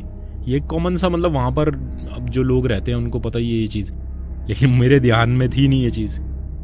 लेकिन वहाँ पे जो लोग रहते ही हैं ऑलरेडी, उनके लिए नॉर्मल चीज़ है। और मेरे ध्यान में जब वो गन नहीं चली तब मेरे ध्यान में ये चीज़ आई कि गन लोडेड नहीं रखी जाती, बुलेट का पैकेट अलग से रखा जाता है ताकि कभी भी इम्पल्सिव कोई बंदा यूज़ ना करे उसको, और माइंडफुल होकर ही यूज़ करी जाए हमेशा। अब वो गन जैसी मैंने चलाई ना, खड़क से आवाज़ हुई। भाई गन तो चली नहीं, और जैसी वो आवाज़ हुई वो अचानक मेरी तरफ देखा, और जो वो मेरी तरफ देखा, शिट, फिर वही पहले वाला सीन। अब वो गन चली नहीं, मेरे दिमाग में आया कि गन खाली है, ये रिवॉल्वर खाली है, पिस्टल। और जैसी वो पिस्टल चली नहीं, उसके अंदर यानी मैगजीन खाली था, और वो मेरी तरफ देखा। और भाई मेरी फिर हालत ख़राब बहुत बुरी तरीके से। मेरे दिमाग में फिर मेरा पसीने छूटने लगे, और उसने जैसे ही मेरी तरफ देखा वो एकदम मुड़ गया मेरी तरफ, और वो एक लाश खा रहा था, वैसे ही उसने कुछ मार रखा था। वो इतना बड़ा, इतना भयंकर, उसका अजीब सा दिख रहा हो, उसकी गुर्राने की सी आवाज़ आ रही पूरी। और वो धीरे धीरे फिर दोबारा मेरी तरफ चलने लगा। मेरे को फिर अपने ऊपर इतनी खुंदक आई, मुझे फिर लगा कि मैंने क्या सोच के फिर दोबारा ये काम मोल ले लिया। पर क्या कर सकते थे, तो खड़े थे भैया वहीं पे। और वो धीरे धीरे धीरे हल्का हल्का करता हुआ मेरी तरफ आने लगा, वो इतना भयंकर। और जैसे वो जंगल से हल्का सा बाहर की तरफ आया ना, तो फिर उस पर चांद की रोशनी में नजर आया। अब भाई उसका मुंह पूरा खून में ऐसा सना हुआ हो रहा, इतना भयानक लग रहा। और उसको देखकर मेरी जो हालत हो रही, मतलब मेरे को हर सेकंड ऐसा लग रहा था कि जैसे मेरी आखिरी रात है बस। पूरी जिंदगी के सारे अच्छे बुरे सारे कर्म जो थे ना, सब आंखों के आगे आ गए थे कि जिससे जितना अच्छा बोला, जितना जिंदगी जी है, जो सपने देखे सब खत्म होने वाले हैं। अब ये मार मूर के खत्म करेगा मुझे बस। इतना भयंकर, उसके दांत में से ऐसे अजीब से मांस के, क्या कहूँ, लोथड़े से और चीजें लटक रही, खून गिर रहा उसमें से। और वो धीरे धीरे मेरे पास आने लगा और मेरी हालत हो गई बिल्कुल बुरी। और वो पहले की ही तरह धीरे धीरे घर के अंदर का जो एरिया था, वो पीछे वाला, उसमें एंटर कर गया। अच्छा, वो एंटर करा ना, फिर थोड़ी देर और मेरे को मैं घूर रहा उसको। भाई मेरी तो हालत ऐसी पतली, एकदम दिल सुनाई दे रहा है, मेरे दिल की धड़कन कानों में, इतनी रोंगटे खड़े हैं मेरी, तो पसीने पसीने छूट रहे हैं मेरे, जम गया मैं बिल्कुल वहीं पे। और उसके मुंह से मांस के लोथड़े से लटक रहे हैं। अब मैंने ध्यान से एक चीज क्या नोटिस करी, उसके मुंह से ना एक हाथ लटक रहा था इंसान का, मतलब कुछ उंगलियां सी लटक रही थी, हाथ। और वो जैसे मैंने नोटिस करा, भाई मैं तो इतना, क्या बताऊं, मैं बहुत ही बुरी हालत में हो गया। मतलब मुझे तो ऐसा लगा साला मेरा टॉयलेट ही निकल जाएगा, ऐसी हालत हो गई। क्योंकि मुझे ये रियलाइज हुआ कि ये जो लाश खा रहा है वो किसी इंसान की लाश है, इसने किसी इंसान को मारा है। और अजीब बात ये कि सिर्फ यही नहीं, मैंने उस फिंगर, जो हाथ का मांस लटका हुआ था, उस फिंगर में वो अंगूठी देखी जो मिसेस रॉबर्टसन के हाथ में देखी थी। और ये देख के मेरी हालत तो इतनी पतली हो गई, मतलब मेरा दिमाग ही जैसे काम करना बंद कर गया हो। मेरे दिमाग में चल रहा था कि वो ये वैसी ही अंगूठी है जैसी मिसेस रॉबर्टसन के हाथ में थी, तो क्या मिसेस रॉबर्टसन को मार दिया इसने। और मैं इतना ज्यादा डर चुका था, मतलब पसीने में पसीने हो गया था, पूरा भीग गया, बुरी हालत हो रही थी मेरी। और वो थोड़ी देर रुक गया, थोड़ी दूर मेरे से, जैसे पिछली बार रुका था। और अजीब तरीके से वो फिर मेरे पैरों की तरफ देखने लग गया। और मैं इतना डरा हुआ था उस वक्त। और फिर वही अजीब चीज हुई कि मेरे पैरों को वो कंटिन्यू देख रहा था, और देखते देखते ना वो उसी जगह पर जमीन पे बैठ गया। और उसके मुंह से वो मांस के लोथड़े, जमीन पे खून गिरने जैसा खून गिर रहा है, और वो मांस का उंगली कटी फटी सी, हाथ का टुकड़ा, और वो अंगूठी नजर आ रही है उसमें। वो बैठ गया वहीं पर। अब मेरे पास फिर दोबारा कोई चारा नहीं था, वही करना था जो पिछली बार किया था। मैंने उसके ऊपर नजर बनाए हुए ही फिर दोबारा बिल्कुल धीरे धीरे धीरे पीछे मूव करना स्टार्ट किया। और मूव करते करते करते करते घर के, और इस बार मेरे को बल्कि ज़्यादा डर लग रहा था, क्योंकि मुझे ये था कि इस बार इसको पता है कि मैं मूव करते करते घर के अंदर चला जाऊंगा मुझे, और ये लाश और खा रहा था ऊपर से। तो इस बार मतलब मैं बिल्कुल ऐसा था कि बस बुरी हालत थी एकदम ही, मरने वैसे ही डर से ही मर जाता, वो वैसे ही ना मारता तो दहशत से ही डर के मारे ही मर जाता, ऐसी हालत हो रही थी। और फिर धीरे धीरे मूव करते करते मैं घर के अंदर आ गया, और वो मेरे पैरों को ही देखे जा रहा था कंटिन्यू। और मैंने फिर दोबारा इतनी स्पीड से दरवाज़ा बंद किया, और दरवाज़ा बंद करके लॉक लगा दिया उसी टाइम। और जब वो लॉक लगा दिया तो मुझे फिर ये फील हुआ कि भाई अब कुछ भी हो जाए, अब मैं ये दोबारा ये गलती नहीं करूँगा। अब चाहे कुछ भी हो जाए, मतलब इतनी बुरी हालत में फिर दोबारा मेरा दिल ऐसा कांप रहा था बुरी तरीके से, पूरी बॉडी कांप रही थी। मेरे दिमाग में आया, मैं कहा मैं अब ज़िंदगी में कभी ये गलती नहीं करूँगा, चाहे कुछ आवाज़ आए, चाहे मेरे पास गन हो या ना हो, भैया ये दोबारा मोल नहीं लेना ये ऐसी गलती। फिर मैं अपने अंदर गया, मैंने देखा अभी भी शावर ऑन है, बाथरूम की लाइट ऑन है, तो और फिर मैं बेडरूम में गया, अपने कंबल ओढ़ा, और काँप रही थी बॉडी मेरी, लेकिन सो गया फिर धीरे धीरे मैं। अगले दिन जब मैं सुबह उठा तो मैं सीधा किचन में गया, मैंने कहा मैं एमिली को बताता हूँ कि फिर दोबारा रात को क्या सीन हुआ है। और मैंने एमिली को किचन के अंदर बताया। मैंने कहा फिर दोबारा रात को मैंने इस तरीके से उस वुल्फ को देखा, वो वुल्फ किसी लाश को खा रहा था। उस लाश, मैंने उसके मुंह में हाथ देखा, उस हाथ में अंगूठी थी मिसिज रॉबर्टसन वाली। मैंने एमिली को सब चीज़ें बताई। एमिली ने मेरी तरफ थोड़ा सा स्माइल करके देखा, मतलब उसकी स्माइल थोड़ी वैसी थी कि जैसे मैं क्या ही मजाक कर रहा हूँ, फालतू की बात। तो जब उसने मेरी तरफ इस तरीके से स्माइल करके देखा तो मैंने उसका हाथ पकड़ा और मैंने कहा चल, मतलब मैंने उसको ये बोला, मैंने कहा चल दिखाता हूँ मैं तेरे को, क्योंकि मेरे को ये था कि रात में जब वो उसने लाश खाई है तो वहाँ पे निशान होंगे ना, वहाँ पे खून वून गिरा होगा। मैंने कहा अभी दिखाता हूँ, कोई मजाक कर रहा हूँ क्या, फालतू की बात। मैं उसका हाथ पकड़ के घर के पीछे की तरफ लेके गया और मैंने दरवाज़ा खोला और जहाँ पे वो बैठा था वहाँ मैंने देखा तो वहाँ पे कोई खून का निशान नहीं था और वो भी मेरे साथ ही खड़ी थी। तो उसने ये बोला कि क्या है, कि कुछ भी नहीं है यार। मैंने कहा चल, फिर दोबारा मैंने उसका हाथ पकड़ा और मैं उस जगह जंगल के अंदर लेके गया जहाँ पर वो लाश खा रहा था। अब मैं थोड़ा अंदाजे से उस जगह पर गया, मैंने वहाँ सारे में देखा, लेकिन एक भी खून की बूंद नहीं थी, कोई एक भी खून की बूंद नहीं, कोई मांस का निशान नहीं, कोई लाश का निशान नहीं। मैं बड़ा हैरान हुआ उस वक्त। और एमिली फिर दोबारा मेरी तरफ इस तरीके से देखी कि जैसे पता नहीं क्या ही मनगढ़ंत कहानियां बना रहे हो। तो और फिर वो अंदर चली गई हल्का सा स्माइल करके। उसने फिर मेरी तरफ इस तरीके से देखा कि मैं शायद कोई कहानी बना रहा हूँ और उसके बाद वो अंदर चली गई। और मैं थोड़ी देर वहीं पर रहा, मैं थोड़ी देर ढूंढता रहा इधर उधर। मैंने कहा ये कैसे पॉसिबल है, ऐसा कैसे पॉसिबल है। मैंने रात को उसे देखा है, रात को यहाँ पे लाश खा रहा था, उसके मुंह में वो हाथ था, हाथ। और मैं थोड़ी देर वहाँ देखा लेकिन बिल्कुल साफ, कोई खून का निशान नहीं, कोई लाश नहीं, कुछ नहीं। उसके बाद थोड़ी देर सोचता हुआ, अपना सर खुजाता हुआ मैं भी अपने घर के अंदर चला गया। अब मैं सुट-बुट सा था थोड़ा, मतलब सोच ही दिमाग में यही चले जा रहा था कि बस ये हो क्या रहा है और ये वहाँ से लाश कैसे गायब हो गई, वहाँ पे कोई खून का निशान क्यों नहीं है। खैर, जो नॉर्मल तरीके से फिर मैं अपने फ्रेश हुआ। उसके बाद नहाने के बाद हम जब अपना नाश्ता करने के लिए पैटियो में बैठे थे, तब हम अपना नाश्ता कर ही रहे थे कि अचानक से एक बंदा आया घर पे और उसने हमें बताया कि मिसिज रॉबर्टसन जो है उनका मर्डर हो गया है। और जैसे ही उसने ये बताया, मैंने एमिली की तरफ देखा तुरंत, मतलब मैंने उसकी तरफ देखा। मैंने उसको ये बताने की कोशिश करी कि देखा जो मैं बोल रहा था वो गलत नहीं है, सही है, ये क्या खबर आई है। अब उस बंदे ने बताया कि मिसिज रॉबर्टसन का जो है उनका किसी खून वून हो गया है किसी तरीके से और सारे राइटवुड के बंदे जा रहे हैं वहाँ पर, तो तुम भी आ जाओ। तो हमने उसको बोला कि ठीक है आप जाओ, हम आते हैं अभी थोड़ी देर में। और फिर उसके बाद वो तो चला गया उसी वक्त। फिर हमने अपना थोड़ी देर बाद फिर हम भी निकले कि जाते हैं देखते हैं क्या सीन है क्या नहीं।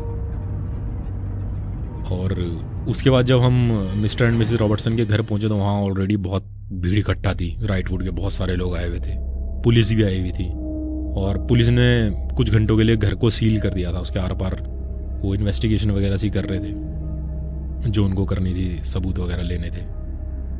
तो जो मिस्टर एंड मिसेस रॉबर्टसन का घर था, उनका जो बेडरूम है ना, उसके पीछे की जो खिड़की थी उसका पूरा कांच टूटा पड़ा था जो जंगल की तरफ खुलती थी। और मिस्टर रॉबर्टसन से बात करने पे ये पता चला कि जब रात में जब वो मिसेस रॉबर्टसन जो थी वो बेडरूम में थी और मिस्टर रॉबर्टसन जब वॉशरूम में थे तो अचानक से उनको बड़ी तेज कांच टूटने की आवाज़ आई। और जब तक वो बाहर आते अपने वॉशरूम से और उन्होंने देखा तो कांच टूटा पड़ा और मिसेस रॉबर्टसन गायब है। तो मिस्टर रॉबर्टसन ने तो ये बताया और बाकी कुछ घंटों के लिए पुलिस ने उनके घर को बंद करके रखा था। उसके बाद फिर शाम, मतलब कुछ घंटे बाद उन्होंने, पुलिस ने फिर शाम तक खोल दिया था और लोग धीरे धीरे अपने घर लौटने लग गए थे सारे। पूरा राइटवुड में यही खबर फैली हुई थी कि यही बात चल रही थी। फिर अगले दिन भी, और मैं जब घर पहुंचा तो मैंने एमिली को यही बताया। मैंने कहा देखा, मैं जो बोल रहा था मैं झूठ नहीं बोल रहा हूँ, मैंने उसको बोला। लेकिन वो थोड़ा उसको ऐसे ही था कि वही बात है ना कि देखो, जब तक खुद अपनी नज़रों से ना देखो तब तक इंसान यकीन नहीं करता। फिर अगले दिन भी हम मिस्टर एंड मिसेस रॉबर्टसन के घर गए और मिस्टर रॉबर्टसन से मिले। तो उन्होंने ये बताया कि पुलिस ने अभी तक जो इन्वेस्टिगेशन में पता करा है वो ये, एक तो पुलिस का ये कहना है कि जो खिड़की का ग्लास था, जो कांच, वो इतना मोटा था कि एक नॉर्मल इंसान के लिए उसे तोड़ना मुश्किल है। एक नॉर्मल इंसान नहीं तोड़ सकता है, तो बहुत बड़ा हट्टा कट्टा इंसान होगा वो उसे तोड़ सकता है, या फिर किसी बहुत हैवी औजार का इस्तेमाल करे तोड़ा जा सकता है। और उससे भी अजीब बात, जो पुलिस ने इन्वेस्टिगेशन में कि उस कांच पर एक जगह कॉर्नर पे जैसे ब्लड लगा हुआ था, तो पुलिस ने, उनकी फोरेंसिक जांच ने ये पता करा कि वो नॉन ह्यूमन ब्लड है, मतलब इंसान का नहीं है। और जैसे ये पता चला, मैंने फिर एमिली की तरफ इशारा किया, मैंने उसको आंखों से इशारा किया, मैंने कहा देख ले। फिर जो मैं बोल रहा था वही प्रूव हो रहा, नहीं हो रहा, कि वो एक भेड़िया है, एक वुल्फ है, बहुत अजीब सा, बहुत ज़्यादा खतरनाक, बड़ा भयानक, और ये उसका काम है, नॉन ह्यूमन ब्लड है। फिर उसके बाद हम घर आ गए और दिन ऐसे ही बीतते रहे। कुछ हफ्ते बीत गए, ज़िंदगी फिर दोबारा पटरी पे आ गई, सब लोगों की नॉर्मल हो गया, सब राइट वुड में लोग अपने अपने काम पे लग गए, धीरे धीरे बात भूल गए। और इसी दौरान फिर एक दिन एमिली की तबीयत थोड़ी सी ख़राब हुई, तो डॉक्टर के पास गए तो हमें पता चला कि एमिली प्रेग्नेंट है।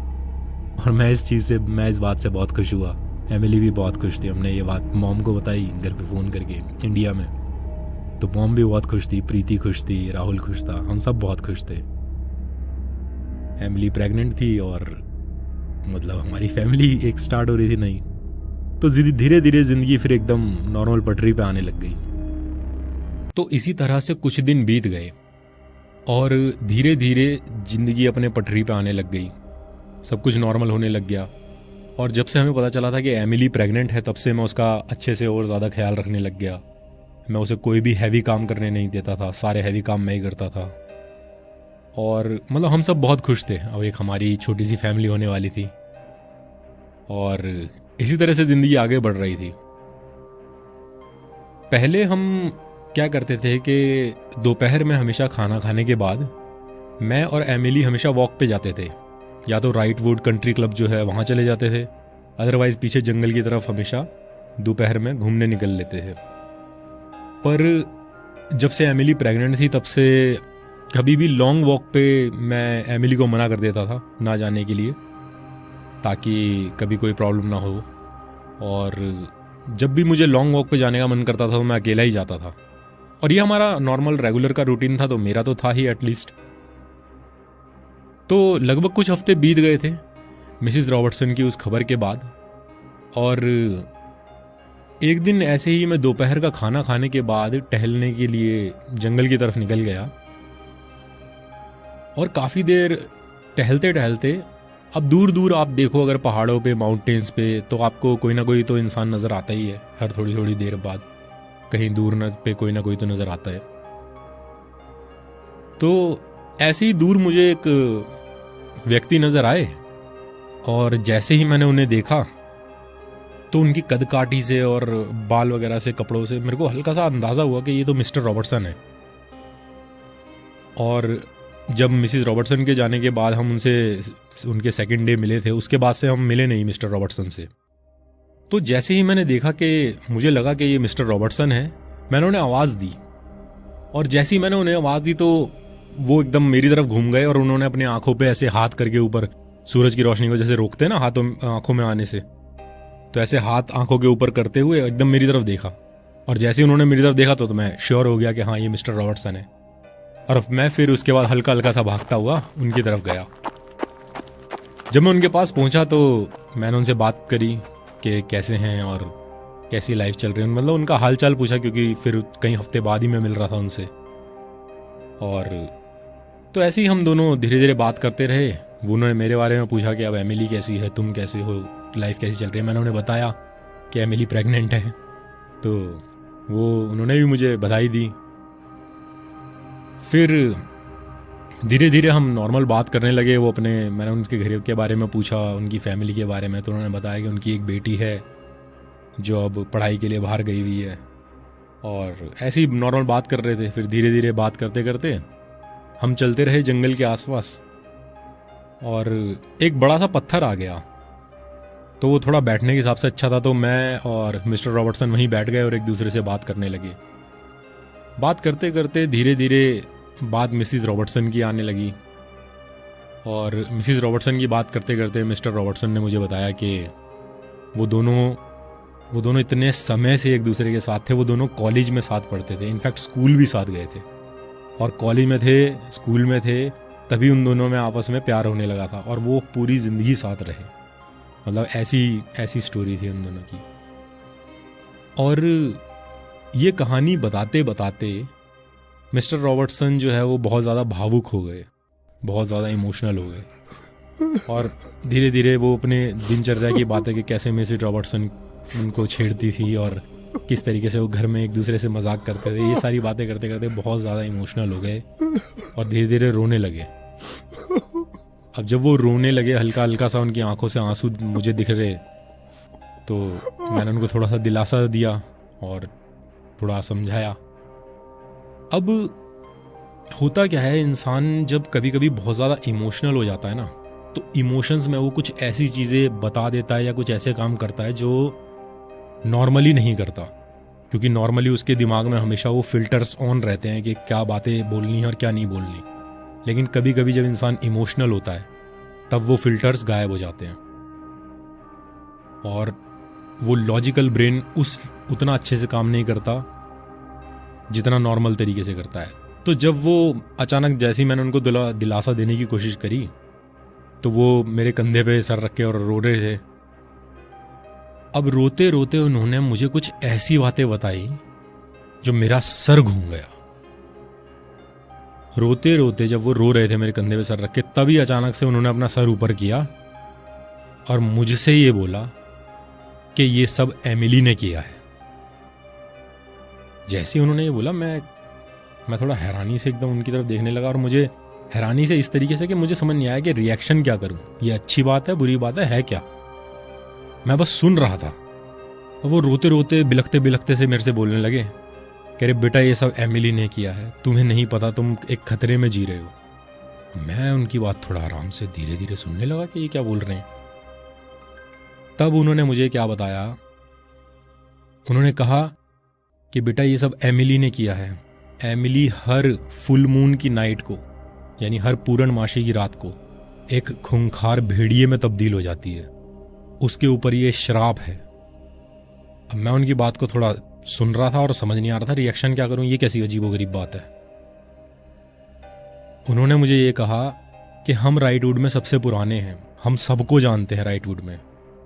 उन्होंने कहा कि एमिली को राइटवुड में आए कोई 20 साल हो चुके हैं, और इन 20 सालों में उसके चेहरे पर एक भी झुर्री नहीं आई है।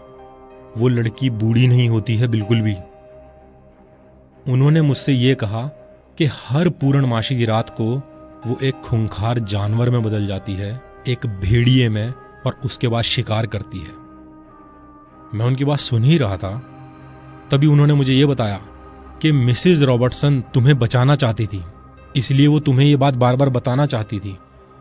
उन्होंने ये कहा कि जिस दिन हम पहली बार मिले थे उस स्टोर में, तब भी उस स्टोर में मेरी बीवी तुम्हें ये बात बताना चाहती थी, लेकिन वो ऐसा कर नहीं पाई। और जैसे उन्होंने ये बताया, मेरे दिमाग में ठनका। मैंने कहा यार ये बात तो लॉजिकल है, क्योंकि मिसेस रॉबर्टसन मुझे सेपरेट करने की कोशिश तो कर रही थी। फिर उन्होंने ये बताया कि जिस दिन हमारी मैरिज एनिवर्सरी थी उस दिन भी मेरी बीवी तुम्हें ये बात बताना चाहती थी। फिर मेरे दिमाग में ये क्लिक हुआ। मैंने कहा ये भी सही है, मिसेस रॉबर्टसन अपनी मैरिज एनिवर्सरी वाले दिन भी मुझे सेपरेट करके कुछ बोलना चाह रही थी और बार बार एमिली आ जाती थी। उन्होंने मुझे रोते रोते ये कहा कि मैंने अपनी बीवी को, मिसेस रॉबर्टसन को, लाख समझाने की कोशिश करी कि ये दोनों एक दूसरे से प्यार करते हैं और इसकी ज़िंदगी को खतरा नहीं है, छोड़ दो, पंगे मत लो, मत बताओ इस लड़के को। लेकिन वो मेरी बात नहीं मानी, और तुम्हारी ज़िंदगी बचाने के चक्कर में उसने अपनी ज़िंदगी गंवा दी। क्योंकि वो तुम्हें ये बात बताना चाहती थी, इसीलिए एमिली ने उसे मार दिया। अब ये सारी बातें सोच के, सुन के मेरा दिमाग काम करना बंद कर गया। ये कह लो कि सारा अलग अलग दिशाओं में चल रहा था। एकदम ब्रेनस्टॉर्मिंग ऐसे हो रही थी कि दिमाग ही फटने वाला हो मेरा। अब ये सुनने के बाद मिस्टर रॉबर्टसन ने मुझे ये कहा कि बेटा तुम्हारे लिए ये अच्छा है कि तुम जितना जल्दी हो सके यहाँ से निकल जाओ, छोड़ दो इस इलाके को, एमिली को छोड़ दो। अब ये सुनने के बाद मैं वहाँ से निकल गया और मेरे दिमाग में इतना ज़्यादा तूफान मचा हुआ था। मेरे दिमाग में यही चले जा रहा था कि ये सब क्या है। अब क्योंकि मेरे दिमाग में सारी दिशाओं में चल रहा था, टेढ़े मेढ़े ख्याल आ रहे थे हर तरह के, और मैं जब डॉट्स कनेक्ट कर रहा था तो काफ़ी डॉट्स कनेक्ट भी हो रहे थे, क्योंकि उन्होंने बताया कि मिसेस रॉबर्टसन मुझे दोनों टाइम सेपरेट करना चाहती थी, कुछ बताना चाहती थी, और ये सही बात है। ये बात खुद मैंने नोटिस करी थी, हालांकि उस वक्त मुझे पता नहीं था कि रीज़न क्या है। अब मेरा दिमाग बस ये समझ लो फटने वाला था। मुझे समझ नहीं आ रहा था मैं क्या करूं, कहाँ जाऊं, किससे बात करूं, क्योंकि ये बात ही इतनी अजीब है। ये आप किसी को बता नहीं सकते, ये आप किसी के पास जा नहीं सकते, किसी को शेयर नहीं कर सकते। और वो तो तब जब ये बात एमिली के लिए है, जिसे मैं खुद इतना प्यार करता हूं, और वो भी मुझे बहुत प्यार करती है। एमिली मुझे अपनी जान से ज़्यादा प्यारी है, और मैं जानता हूं कि वो भी मुझे अपनी जान से ज़्यादा प्यार करती है। ये सब सोचते सोचते मैं घर पहुंचा और मैंने एमिली से कुछ नहीं कहा, क्योंकि मेरे दिमाग में तो बस ये तूफान उठा हुआ था कि ये है क्या, ये सब क्या सुना है मैंने, और ये सच है या नहीं है, और क्या है, मुझे समझ नहीं आ रहा था। मुझे 2-3 दिन नींद नहीं आई बिल्कुल भी। मैं पूरा टाइम मेरा दिमाग फटा ही रहा कि ये सब क्या है, ये कैसे। मेरे को याद आया कि जब सेकंड डे जब वो मिसेस रॉबर्टसन की लाश खा रहा था, मैंने नेक्स्ट डे जाके देखा, वहाँ पे मुझे कोई खून का कतरा नहीं मिला। तो मेरे दिमाग में आया क्योंकि एमिली हमेशा मेरे से पहले उठती है, तो मे बी उसने उस जगह को क्लीन कर दिया हो। तो मेरा दिमाग डॉट्स कनेक्ट करने लगा कि ये सारे डॉट्स क्या चल रहे हैं। फिर मेरा दिमाग क्या आया, क्या एक डॉट कनेक्ट किया मेरे दिमाग ने सोचा कि मिस्टर रॉबर्टसन ने मुझे बताया कि एमिली 20 सालों से यहाँ है, वो बिल्कुल उसकी एज नहीं बढ़ रही है। और मेरे दिमाग में आया कि जिस नाइट मैंने फर्स्ट टाइम उस वुल्फ को देखा था, उसके ठीक नेक्स्ट डे एमिली की स्किन बहुत फ्रेश और एकदम उजली एकदम यंग जैसी लग रही थी। उसके अंदर बहुत ज़्यादा एनर्जी फील हो रही थी। और ये सब सारे डॉट्स कनेक्ट कर करके मेरा दिमाग ऐसे फटने लगा कि ये क्या है। फिर मैंने कैलेंडर पे जाके कैलेंडर में नोटिस किया और डेट्स काउंट करी, और ये चीज़ भी बिल्कुल ठीक निकली। वो दोनों रातें, जिन दोनों रातें मैंने उस वुल्फ को देखा था, उस जानवर को देखा था, वो दोनों ही रातें फुल मून की नाइट थी। क्योंकि जब भी वो जंगल से बाहर निकल के आता था घर की तरफ, तो उस पर चांद की इतनी तेज रोशनी पड़ती हुई मेरे को दिखती थी। ये मैंने दोनों बार नोटिस किया था, और वो दोनों ही रातें फुल मून की नाइट थी, मैंने कैलेंडर पे नोटिस किया। इसके अलावा मेरा दिमाग क्या सोच सोच के फटा। जब हमने डेटिंग स्टार्ट करी थी, मैंने और एमिली ने, तब शुरुआती दिनों में एमिली ने मुझे बताया था कि उसको फूड फेटिश है। अब जब उसने मेरे को ये चीज़ बताई थी, एक दिन हम कार में बैठे हुए थे, जब हमने न्यू डेटिंग स्टार्ट करी थी, तब एक दिन कार में थे और जब उसने मेरे को बताई थी, और थोड़ा हम एक दूसरे से मेकआउट कर रहे थे, तो उसने मुझे ये बताया था कि उससे फूड फेटिश है और उसको मेरे पैर पसंद है। तो मैंने उसकी बात जब मैंने कहा, मुझे ये था कि फूड फेटिश जो है वो खाली आदमियों को होती है, औरतों को नहीं होती। तो उसने मेरे को फिर बताया कि वो एक्चुअल में औरतों को भी होती है। हालांकि डेटा बहुत कम है औरतों का, मतलब अगर आप नेट पे जाके चेक करोगे तो आपको पता चलेगा कि जो आदमियों को ज़्यादा होती है और औरतों को कम होती है, बट औरतों को भी होती है। डेटा कम होता है, मतलब परसेंटेज कम होती है फीमेल की। और ये सोच के मेरे दिमाग में आया कि वो जो जानवर था वो मेरे पैरों को घूरता था दोनों बार, जब मैंने उसे देखा। अब ये सोच के मेरा दिमाग इतना बुरा फट रहा था, मुझे समझ नहीं आ रहा था मैं क्या करूं, मैं कहाँ जाऊं। और मुझे ये भी समझ नहीं आ रहा था कि ये बात मैं डायरेक्ट एमिली से पूछूं या ना पूछूं, क्योंकि मैं उसे प्यार करता हूं, मैं उसको खोना नहीं चाहता। और न जाने वो मेरे बारे में क्या सोचे अगर ये चीज़ें झूठ हैं। हालांकि डॉट्स तो कनेक्ट हो रहे हैं, और अगर ये बातें सच निकलेंगी तो मैं क्या करूंगा, तब मैं क्या करूंगा, तब क्या होगा मेरे साथ, मैं उसके साथ रहूं ना रहूं, क्या करूं। बस यही सोच सोच के मेरा दिमाग बिल्कुल ख़त्म हो चुका था। और ऐसे ही कुछ दिन बीते और मैं बस यही अपने अंदर ही ये चीज़ सोच सोच के घुटता रहता था, मतलब किसी से कुछ नहीं बात करता था। फिर एक दिन मेरे दिमाग में आया कि एक दिन हुआ क्या कि एमिली को अपने एक एग्ज़ाम के लिए अपनी एक फ्रेंड के घर जाना था नोट्स वगैरह लेने के लिए और उसके साथ प्रिपरेशन के लिए। उसकी फ्रेंड जो थी बॉस्टन में रहती है और राइटवुड से अगर आप बॉस्टन जाओगे, यानी अगर आप फ्लाइट लोगे तो लगभग 5.5 घंटे की तो फ्लाइट ही है बॉस्टन के लिए। और इसका मतलब ये कि अगर एमिली अपनी फ्रेंड के घर जाएगी तो एटलीस्ट 2 दिन का टाइम मुझे मिलेगा। तो एक दिन एमिली को अपने वहाँ फ्रेंड के घर जाना था और मैंने अपने दिमाग में ये सोच लिया, मैंने कहा ये मेरे पास एक अच्छा मौका है। जब एमिली अपनी फ्रेंड के घर होगी उन 2 दिनों में मैं एमिली के घर में तलाशी लूँगा अच्छे से।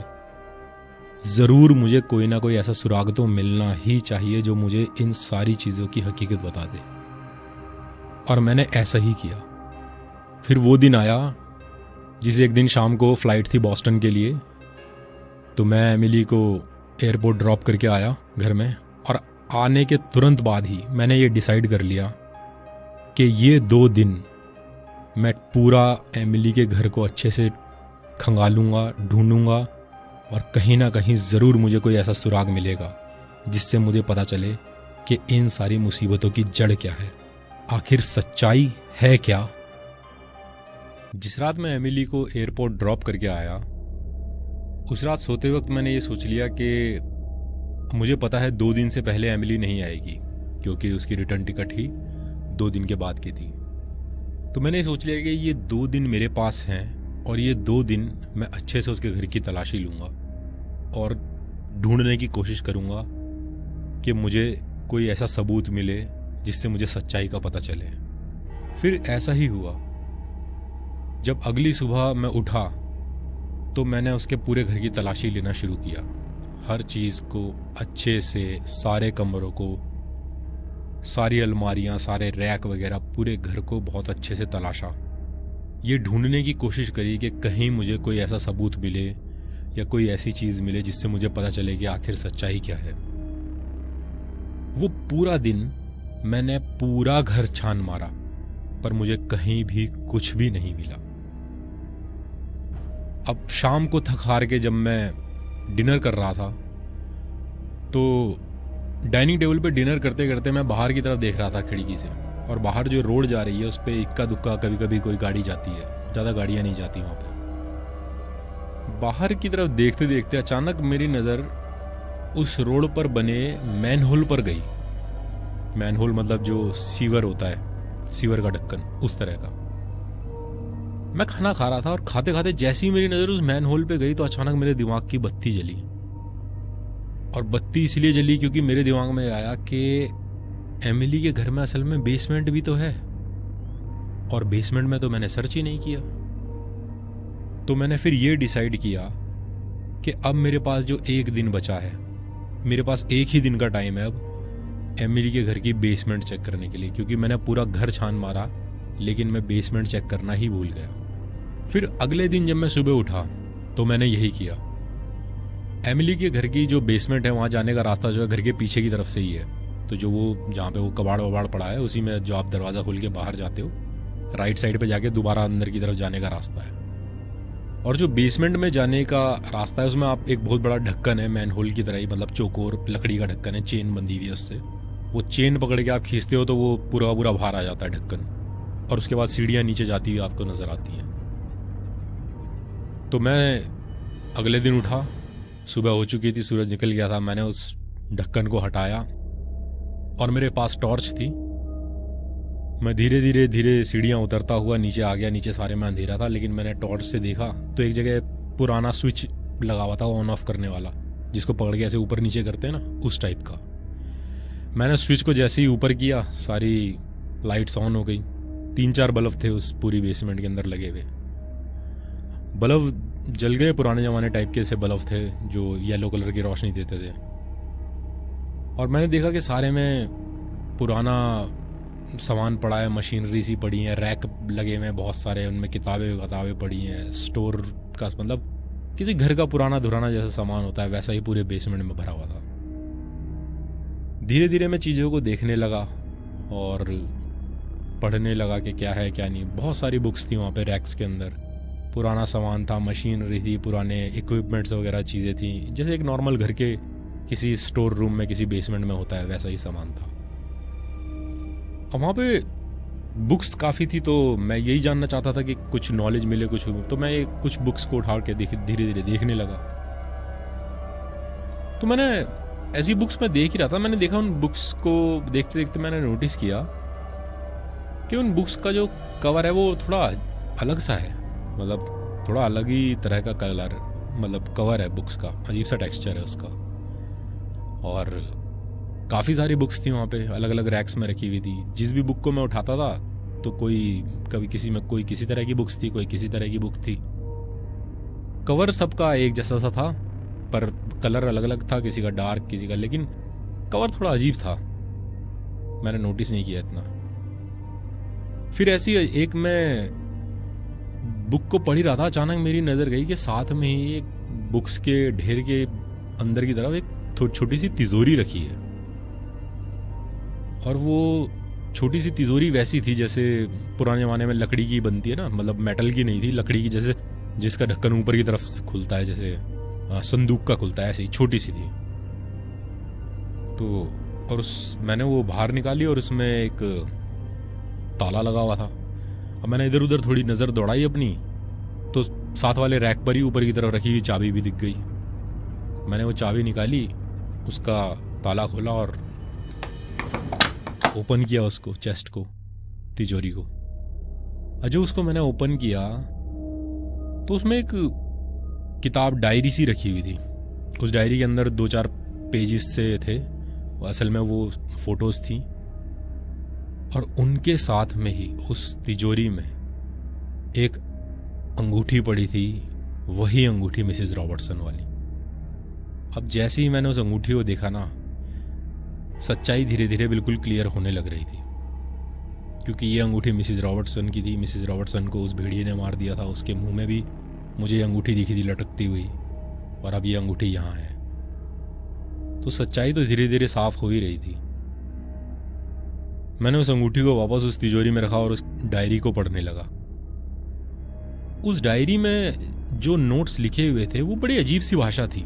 वो फ्रेंच नहीं थी, स्पेनिश नहीं थी, चाइनीज़ नहीं थी, कोई इंडियन लैंग्वेज नहीं थी, जर्मन नहीं थी। ऐसा लग रहा था जैसे कोई एशियंट लैंग्वेज लिखी हो। और जो वो उसके बीच में वो पेजेस थे वो असल में हाथ से बनाए हुए कुछ स्केच थे। अब वो भाषा तो समझ में नहीं आ रही थी, पर वो स्केच जो थे उसमें एक स्केच ऐसा था जिसमें एक भेड़िए की बलि दी जा रही थी, और एक स्केच ऐसा था जिसमें एक मरा हुआ भेड़िया था और उसके आर पार कुछ लोग जैसे नाच रहे हों, कुछ रिचुअल कर रहे हों, इस तरह का। फिर एक स्केच मैंने देखा, वो ऐसा था जिसमें कुछ इंसानों को मार के उनकी खाल उतारी जा रही थी। एक स्केच मैंने देखा जिसमें वो खाल सुखा रखी हैं जैसे, और उन खालों को किताबों के ऊपर चढ़ाया जा रहा है। अब जैसे ही मैंने ये देखा, वो डायरी मेरे हाथ से छूट गई। अचानक मेरे दिमाग में आया कि ये सारी किताबें जो हैं, इनके ऊपर का जो कवर है ये असल में ह्यूमन स्किन है। अब मैंने आसपास धरी 1-2 किताबें उठाई और उनके कवर को अच्छे से चेक करा। वो टेक्सचर ह्यूमन स्किन ही लग रही थी। किसी का कलर थोड़ा लाइट था, किसी का थोड़ा डार्क, पर सारी किताबों का टेक्सचर सेम था। वो ह्यूमन स्किन थी, इंसानी खाल। ये सब देख के मैं बहुत विचलित सा हो गया। मेरे को जरा जी मचलाने लगा और मुझे घबराहट सी होने लगी। मैंने उस अंगूठी को, उस फोटो, उन सारी स्केचेस को वापस उस डायरी में डाला, उस डायरी को उस चेस्ट में रखा, उसको बंद किया, लॉक रखा, चाबी वहाँ रखी और मैं वापस ऊपर निकल गया। 2 दिन के बाद जब एमिली वापस लौटी तो मैंने उसको कुछ बोला नहीं, नॉर्मली जिन चल रहे थे। एक दिन जब हम खाना बना रहे थे दोनों के दोनों साथ में ही, तो एमिली खाना बना रही थी, मैं भी उसके साथ हेल्प करा रहा था। तो अचानक से मैंने खाना बनाते बनाते उससे टेस्ट करने के लिए उससे ये कहा, मैंने कहा एमिली, हर फुल मून की नाइट को तुमको क्या हो जाता है? जैसे ही मैंने ये बोला तुरंत वो एकदम सुट हो गई। उसने मेरी आंखों में देखा। जब मैंने उसको ये बात बोली थी उस वक्त वो विस्क से कुछ फेंट रही थी। जैसे ही मैंने उसको ये बोला कि हर फुल मून नाइट को तुम्हें क्या हो जाता है, तुरंत उसका हाथ रुक गया और वो एकदम मेरी आंखों में देखी। उसने कुछ नहीं कहा, लेकिन कुछ सेकंड का पॉज लेने के बाद फिर दोबारा विस्क को हिलाने लगी। जब उसने कुछ नहीं कहा तो मैंने भी उसके आगे कुछ पूछा नहीं, लेकिन कहीं ना कहीं अब वो भी ये समझ चुकी थी कि मुझे हकीकत पता है। इसी तरह से कुछ दिन और बीत गए और मैंने ये डिसाइड किया कि ठीक है, मैंने एमिली को एक इशारा देना था, दे दिया, उसने मुझे कुछ नहीं बताया, तो अब मैं खुद ही फुल मून वाली नाइट का इंतजार करूंगा और खुद ही पता लगाऊंगा कि आखिर सच्चाई है क्या। फिर कुछ ही दिन के बाद आखिर एक फुल मून की नाइट आई, पूर्णिमा की रात। उस रात मैंने खाना खाने के बाद सोने जाने की बजाय सीधा घर के बाहर का दरवाजा खोला और वहीं जाके खड़ा रहा। 10 मिनट हुए, 20 मिनट हुए, आधा घंटा हुआ, 1 घंटा हुआ, 2 घंटे हुए। वहां खड़े खड़े मुझे करीब 2-2.5 घंटे हो गए, लेकिन मुझे कुछ भी नहीं दिखा। वहां खड़े खड़े थक गया।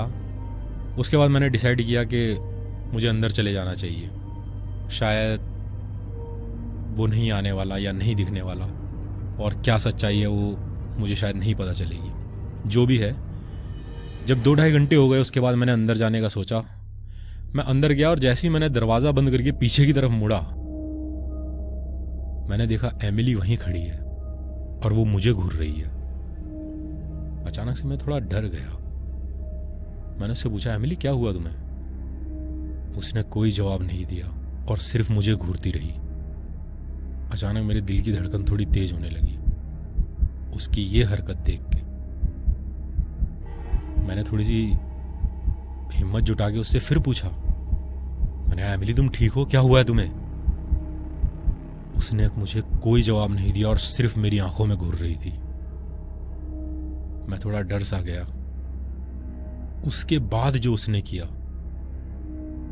क्योंकि वो मेरी आंखों में घूर रही थी, अचानक से धीरे धीरे वो नीचे देखने लगी और नीचे देखते देखते मेरे पैरों को घूरने लगी।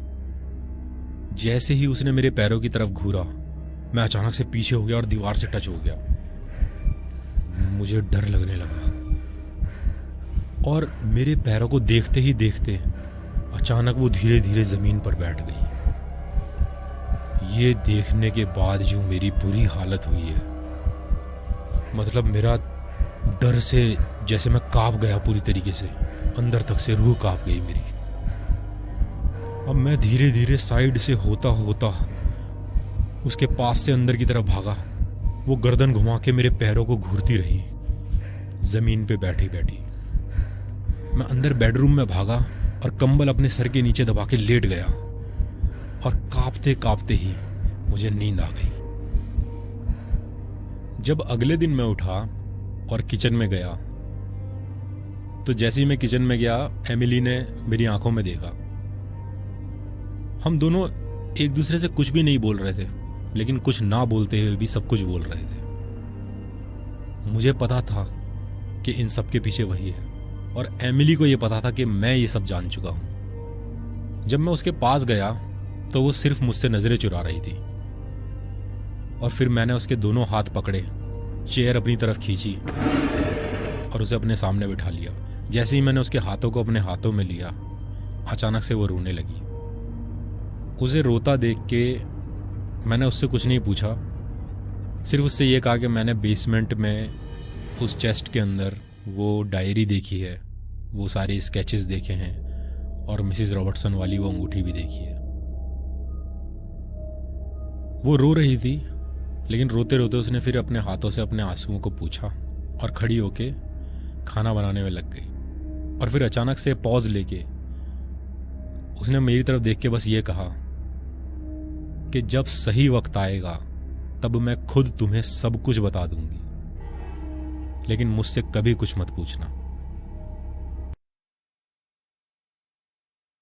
उस दिन जब एमिली ने रोते हुए मुझसे ये कहा कि जब सही वक्त आएगा तो मैं खुद तुम्हें सब कुछ बता दूंगी, सच कहूं तो मैं उसके जवाब से बिल्कुल भी खुश नहीं था, क्योंकि मेरे अंदर तो सवालों का तूफान उठा हुआ था। मेरे अंदर एक बेचैनी थी, एक ज्वालामुखी सा फट रहा था। इतने सारे सवाल थे जिनके मैं जवाब चाहता था। सच कहूं तो कुछ दिनों तक मैं बिल्कुल बेचैनी में और बेताबी में जिया। ना मुझे नींद आती थी, ना ही मेरा खाना खाने का मन करता था, और ना ही किसी और चीज में मन लगता था, क्योंकि जिन सवालों के जवाब मुझे चाहिए थे वो सवालों के जवाब मुझे कहीं से मिल नहीं रहे थे। शुरुआती कुछ दिनों तक मेरा एमिली से बार बार ये सवाल पूछने का मन करता था कि आखिर हकीकत है क्या और इन सब के पीछे की वजह क्या है। पर धीरे धीरे जैसे जैसे दिन बीतते गए, मैंने अपने आप से एक समझौता कर लिया, एक समझौता अपने प्यार की खातिर। मैं एमिली से बहुत ज्यादा प्यार करता हूं और उसके बिना जी नहीं सकता। मैं उसे किसी भी कीमत पर खोना नहीं चाहता। वो भी मुझसे बहुत प्यार करती है। हम दोनों एक दूसरे से बहुत प्यार करते हैं। जिस तरह हम दोनों ने एक दूसरे से प्यार किया, फिर शादी करी, उसी तरह अपने प्यार के लिए हमें एक दूसरे का साथ निभाना था। और धीरे धीरे मैंने अपने आप से ये समझौता कर लिया कि अब मैं अपने प्यार की खातिर, चाहे जीवन में कैसी भी सिचुएशन हो, अब हमें एक दूसरे का साथ देना ही होगा।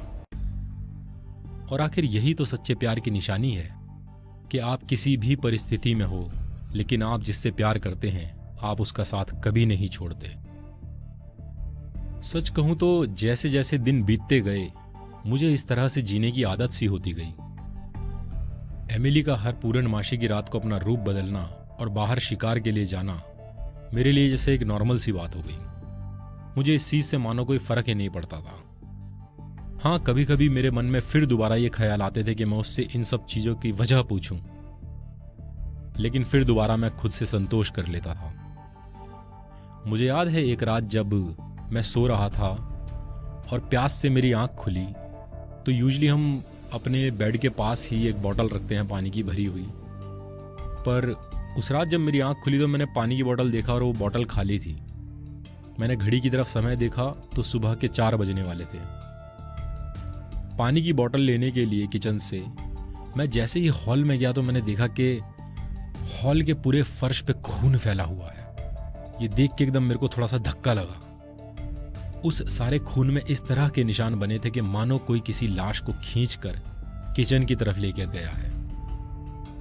मैं धीरे धीरे चलता हुआ किचन की तरफ गया और मैंने किचन के दरवाजे से हल्का सा झांक कर देखा। मैंने देखा कि एमिली की पीठ मेरी तरफ है और वो एक लाश के लोथड़ों को डीप फ्रीज में रख रही है। वो मंजर इतना डरावना था कि मैं आपको शब्दों में बता नहीं सकता। उसके हाथ, मुंह और बाल पूरे खून में सने हुए थे और वो उस लाश के टुकड़ों को अपने मुंह से चीर रही थी। अपने मुंह से चीरते हुए उस लाश के लोथड़ों को वो इकट्ठा करके डीप फ्रीज में रख रही थी। उस भयानक मंजर को देख के मैं सहम सा गया, लेकिन मैंने फिर बिना कोई आवाज करते हुए चुपचाप किचन काउंटर से दूसरी पानी की बोतल उठाई और वहां से चला गया। जब भी कैलिफोर्निया के जंगलों में कभी किसी जानवर द्वारा किसी इंसान के मारे जाने की खबर न्यूज चैनल पे आती, तो मैं हमेशा ये नोटिस करता कि वो रात एक पूर्णमासी की रात होती थी। इस तरह ही जिंदगी चलती रही और हम लगभग राइटवुड में 2 साल और रहे। इन 2 सालों के दौरान मैंने भी इंडिया के अंदर अपने कॉल सेंटर शुरू कर दिए थे। कैलिफोर्निया की कुछ कंपनीज के लिए मैं इंडिया में कॉल सेंटर्स रन करता था। मेरा सारा काम ऑनलाइन और फोन पर ही होता था और काम बहुत अच्छा चलने लगा। 2 सालों के बाद हमने डिसाइड किया कि अब हमारा राइटवुड में रहना सेफ नहीं है, क्योंकि धीरे धीरे हमें ये महसूस होने लगा था कि हमारे आसपास के लोगों को एमिली पर शक होने लगा है। और कहीं ना कहीं हमें यह भी लगता था कि जिस तरह से मिस्टर रॉबर्टसन ने ये सारी बातें मुझे कही थी, शायद वो यही सारी बातें अब कुछ और लोगों को भी कहने लगे थे। पर मैंने एमिली को ये कसम दे रखी थी कि चाहे कुछ भी हो, वो मिस्टर रॉबर्टसन को कुछ नहीं करेगी। लगभग 2 सालों के बाद हमने ये डिसाइड किया कि अब हम एक जगह पर कभी नहीं रह सकते, कि अब हम इस दुनिया के अलग अलग देशों में और अलग अलग शहरों में 6-6 महीने के लिए रुकेंगे, क्योंकि 6 महीने रुकना फिर भी हमारे लिए सेफ है। जब भी हम दुनिया के किसी शहर में 6 महीने के लिए रुकते हैं तो 6 महीने में वहाँ पर धीरे धीरे मर्डर्स की तादाद बढ़ने लग जाती हैं, और लगभग 6 महीने के बाद उस जगह पर रहना फिर हमारे लिए सेफ नहीं होता। मैं जब भी कभी इंडिया दिल्ली अपने घर जाता हूँ तो 3 हफ्ते से ज़्यादा वहाँ नहीं रुकता। कभी अगर मॉम को भी अपने पास बुलाता हूँ रहने के लिए तो उन्हें भी 3 हफ्ते से ज़्यादा अपने पास नहीं रोकता, क्योंकि मैं कोशिश करता हूँ कि हर पूर्णमासी की रात को घर पर मैं अकेला ही हूँ, ताकि अगर कोई अनहोनी हो जाती है तो मैं उसे संभाल पाऊँ। सच कहूँ तो हर 6-6 महीने के बाद इस तरह से घर बदलना, अलग अलग देशों में जाना, अलग अलग शहरों में रहना एक आसान काम नहीं है। इस तरह से जीना आसान नहीं, मगर अब मुझे इस तरह से जीने की आदत सी हो गई है। एमिली और मेरी शादी को 8 साल हो चुके हैं, और राइटवुड से निकलने से पहले ही एमिली ने एक बेबी गर्ल को जन्म दिया था। आज हमारे साथ हमारी एक 6 साल की प्यारी सी नन्ही सी बच्ची है, नीना। नीना बहुत ही प्यारी और नटखट बच्ची है। बल्कि सच कहूं तो नीना के जन्म के बाद ही हमने ये फैसला लिया था कि अब हमें राइटवुड में नहीं रहना चाहिए, क्योंकि अब हमें सिर्फ अपना ही नहीं बल्कि उस नन्ही सी जान का भी ख्याल रखना है। जब एमिली प्रेग्नेंट थी उसको तभी मालूम था कि हमें एक बेबी गर्ल होगी। उसको ये भी मालूम था कि हमें एक बेबी होने के बाद फिर दोबारा कभी कोई बेबी नहीं होगा। उसकी ये दोनों ही बातें बिल्कुल सच साबित हुई। पिछले 8 सालों में ऐसा नहीं है कि मैंने फिर दोबारा कभी एमिली से सच्चाई जानने की जरूरत नहीं समझी। सच कहूं तो हर रोज सुबह जब मैं अपनी आंखें खोलता हूं तो मुझे यही लगता है कि आज ही वो दिन है जिस दिन मुझे सारी सच्चाई पता चलेगी। पर पिछले 8 सालों से मैं बगैर सच जाने ही, सिर्फ इस उम्मीद में कि एक दिन मुझे ये सच जरूर पता चलेगा, जिए जा रहा हूं। बल्कि मुझे याद है लगभग कोई 3 साल पहले जब हम सेंट पीटर्सबर्ग में रुके हुए थे और हमें वहां रुके हुए कोई 5 महीने हो गए थे, तब मुझे याद है एक सुबह जब मैं लोकल लोगों से बातें कर रहा था, तब उनसे बातें करते करते मुझे पता चला कि पिछले 5 महीनों में 5 मौतों के बाद पुलिस ने हर घर की तलाशी लेना शुरू कर दिया है। उनसे मुझे यह भी पता चला कि पुलिस के पास सीसीटीवी में शिकार करते हुए एक वरवुल्फ की फुटेज कैद हुई है। सिर्फ यही नहीं, शिकार करते हुए उस वरवुल्फ को जो चोट लगी और चोट के बाद जो खून निकला, पुलिस के पास वो खून के सैंपल भी हैं, और पुलिस अपने ट्रेंड कुत्तों को वो खून का सैंपल सुंघा के हर घर की तलाश ले रही है। ये जानने के बाद मैं बहुत परेशान हुआ और सीधे अपने अपार्टमेंट की तरफ भागा। हमारा अपार्टमेंट एक बिल्डिंग के 19वें फ्लोर पर था। जैसे ही मैं उस अपार्टमेंट में पहुंचा, मैंने अंदर से दरवाजा लॉक किया और सारी तरफ एमिली को ढूंढने लगा। मैंने देखा एमिली गैलरी में खड़ी सनसेट को निहार रही थी। जैसे ही मैंने उसके कंधे पे हाथ धरा, उसने मेरी तरफ देखा और फिर दोबारा सूरज की तरफ देखने लगी। मैंने उसे ये सारी खबर सुनाई जो अभी अभी मैं नीचे लोकल लोगों से सुनकर आ रहा था। मेरी बातें सुनने के बाद एमिली ने कोई जवाब नहीं दिया, और उसके बाद मैंने उससे सिर्फ इतना कहा कि एमिली, मैं हर रोज सुबह जब भी अपनी आंखें खोलता हूं तो मैं इसी उम्मीद में जागता हूं कि शायद आज ही वो दिन होगा जिस दिन तू मुझे सारी सच्चाई बताओगी। मुझे सुनने के बाद वो ये बात जानती थी कि अगर मैं उससे ऐसा पूछ रहा हूं तो वो इसीलिए क्योंकि मैं खुद बहुत परेशान हूं। ये बात सुनने के बाद भी एमिली ने कुछ जवाब नहीं दिया, और मैं हताश होकर वहां से जाने ही लगा था कि तभी तुरंत उसने मेरा हाथ पकड़ लिया। जैसे ही उसने मेरा हाथ पकड़ा तो मैंने उसकी तरफ देखा। वह सूरज की तरफ ही देखे जा रही थी, लेकिन सूरज की तरफ देखते देखते वो बोली, जब नीना 17 साल की हो जाएगी तब एमिली का ये श्राप खत्म हो जाएगा। इस बात को सुनते ही मुझे थोड़ी सी खुशी हुई, पर अचानक मेरे दिमाग ने सोचा कि जब नीना 17 साल की हो जाएगी तब एमिली का श्राप खत्म हो जाएगा। इस श्राप से नीना का क्या संबंध, और ये तो तब पैदा भी नहीं हुई थी। मैं ये सब सोच ही रहा था कि इतने में ही बड़ी भारी आवाज से एमिली ने फिर दोबारा कहा, मगर उसके बाद नीना को हमें एक घर में अकेले रहने के लिए छोड़ देना होगा। हमेशा हमेशा के लिए। उसने इतना बोला और इतना बोलने के बाद वो वहां से चली गई। मैं थोड़ी देर तक सनसेट को देखता रहा और सूरज को निहारते निहारते ये सोच रहा था कि आखिर एमिली ने ये सब क्या कहा है। थोड़ी देर तक मेरे दिमाग में तरह तरह के सवाल उठते रहे, पर आखिर मुझे ये समझने में देर नहीं लगी कि आखिर उसने ऐसा क्यों कहा है कि जब नीना 17 साल की होगी तब एमिली का श्राप खत्म हो जाएगा। और आखिर उसने ऐसा क्यों कहा है कि लेकिन तब हमें नीना को एक घर में अकेले छोड़ना होगा हमेशा हमेशा के लिए। मैं सारी बातें समझ चुका था। नीना 6 साल की एक बहुत ही प्यारी सी बच्ची है और अब हमारे पास उसके साथ बिताने के लिए सिर्फ 11 साल बचे हैं। ये 11 साल हम अपनी बच्ची के साथ जी भर के जीना चाहते हैं, उसे जी भर के प्यार करना चाहते हैं, क्योंकि हमें पता है कि इन 11 सालों के बाद फिर हम दोबारा कभी अपनी नीना को नहीं देखेंगे। अगर कहानी को एंजॉय कर रहे हैं तो इसे अपने दोस्तों के साथ शेयर करना बिल्कुल मत भूलिएगा। जबकि अब पुलिस के पास वरवुल्फ की फुटेज और खून का सैंपल भी है, तो क्या एक दिन पुलिस एमिली तक पहुंच ही जाएगी? क्या प्रमोद चुपचाप नीना को भी एक वरवुल्फ बनने देगा, या फिर वो अपनी बेटी को इस श्राप के चंगुल से बचाकर ही दम लेगा? जानिए रोमांटिक हॉरर की original Hindi story series female werewolf के अगले सीजन में।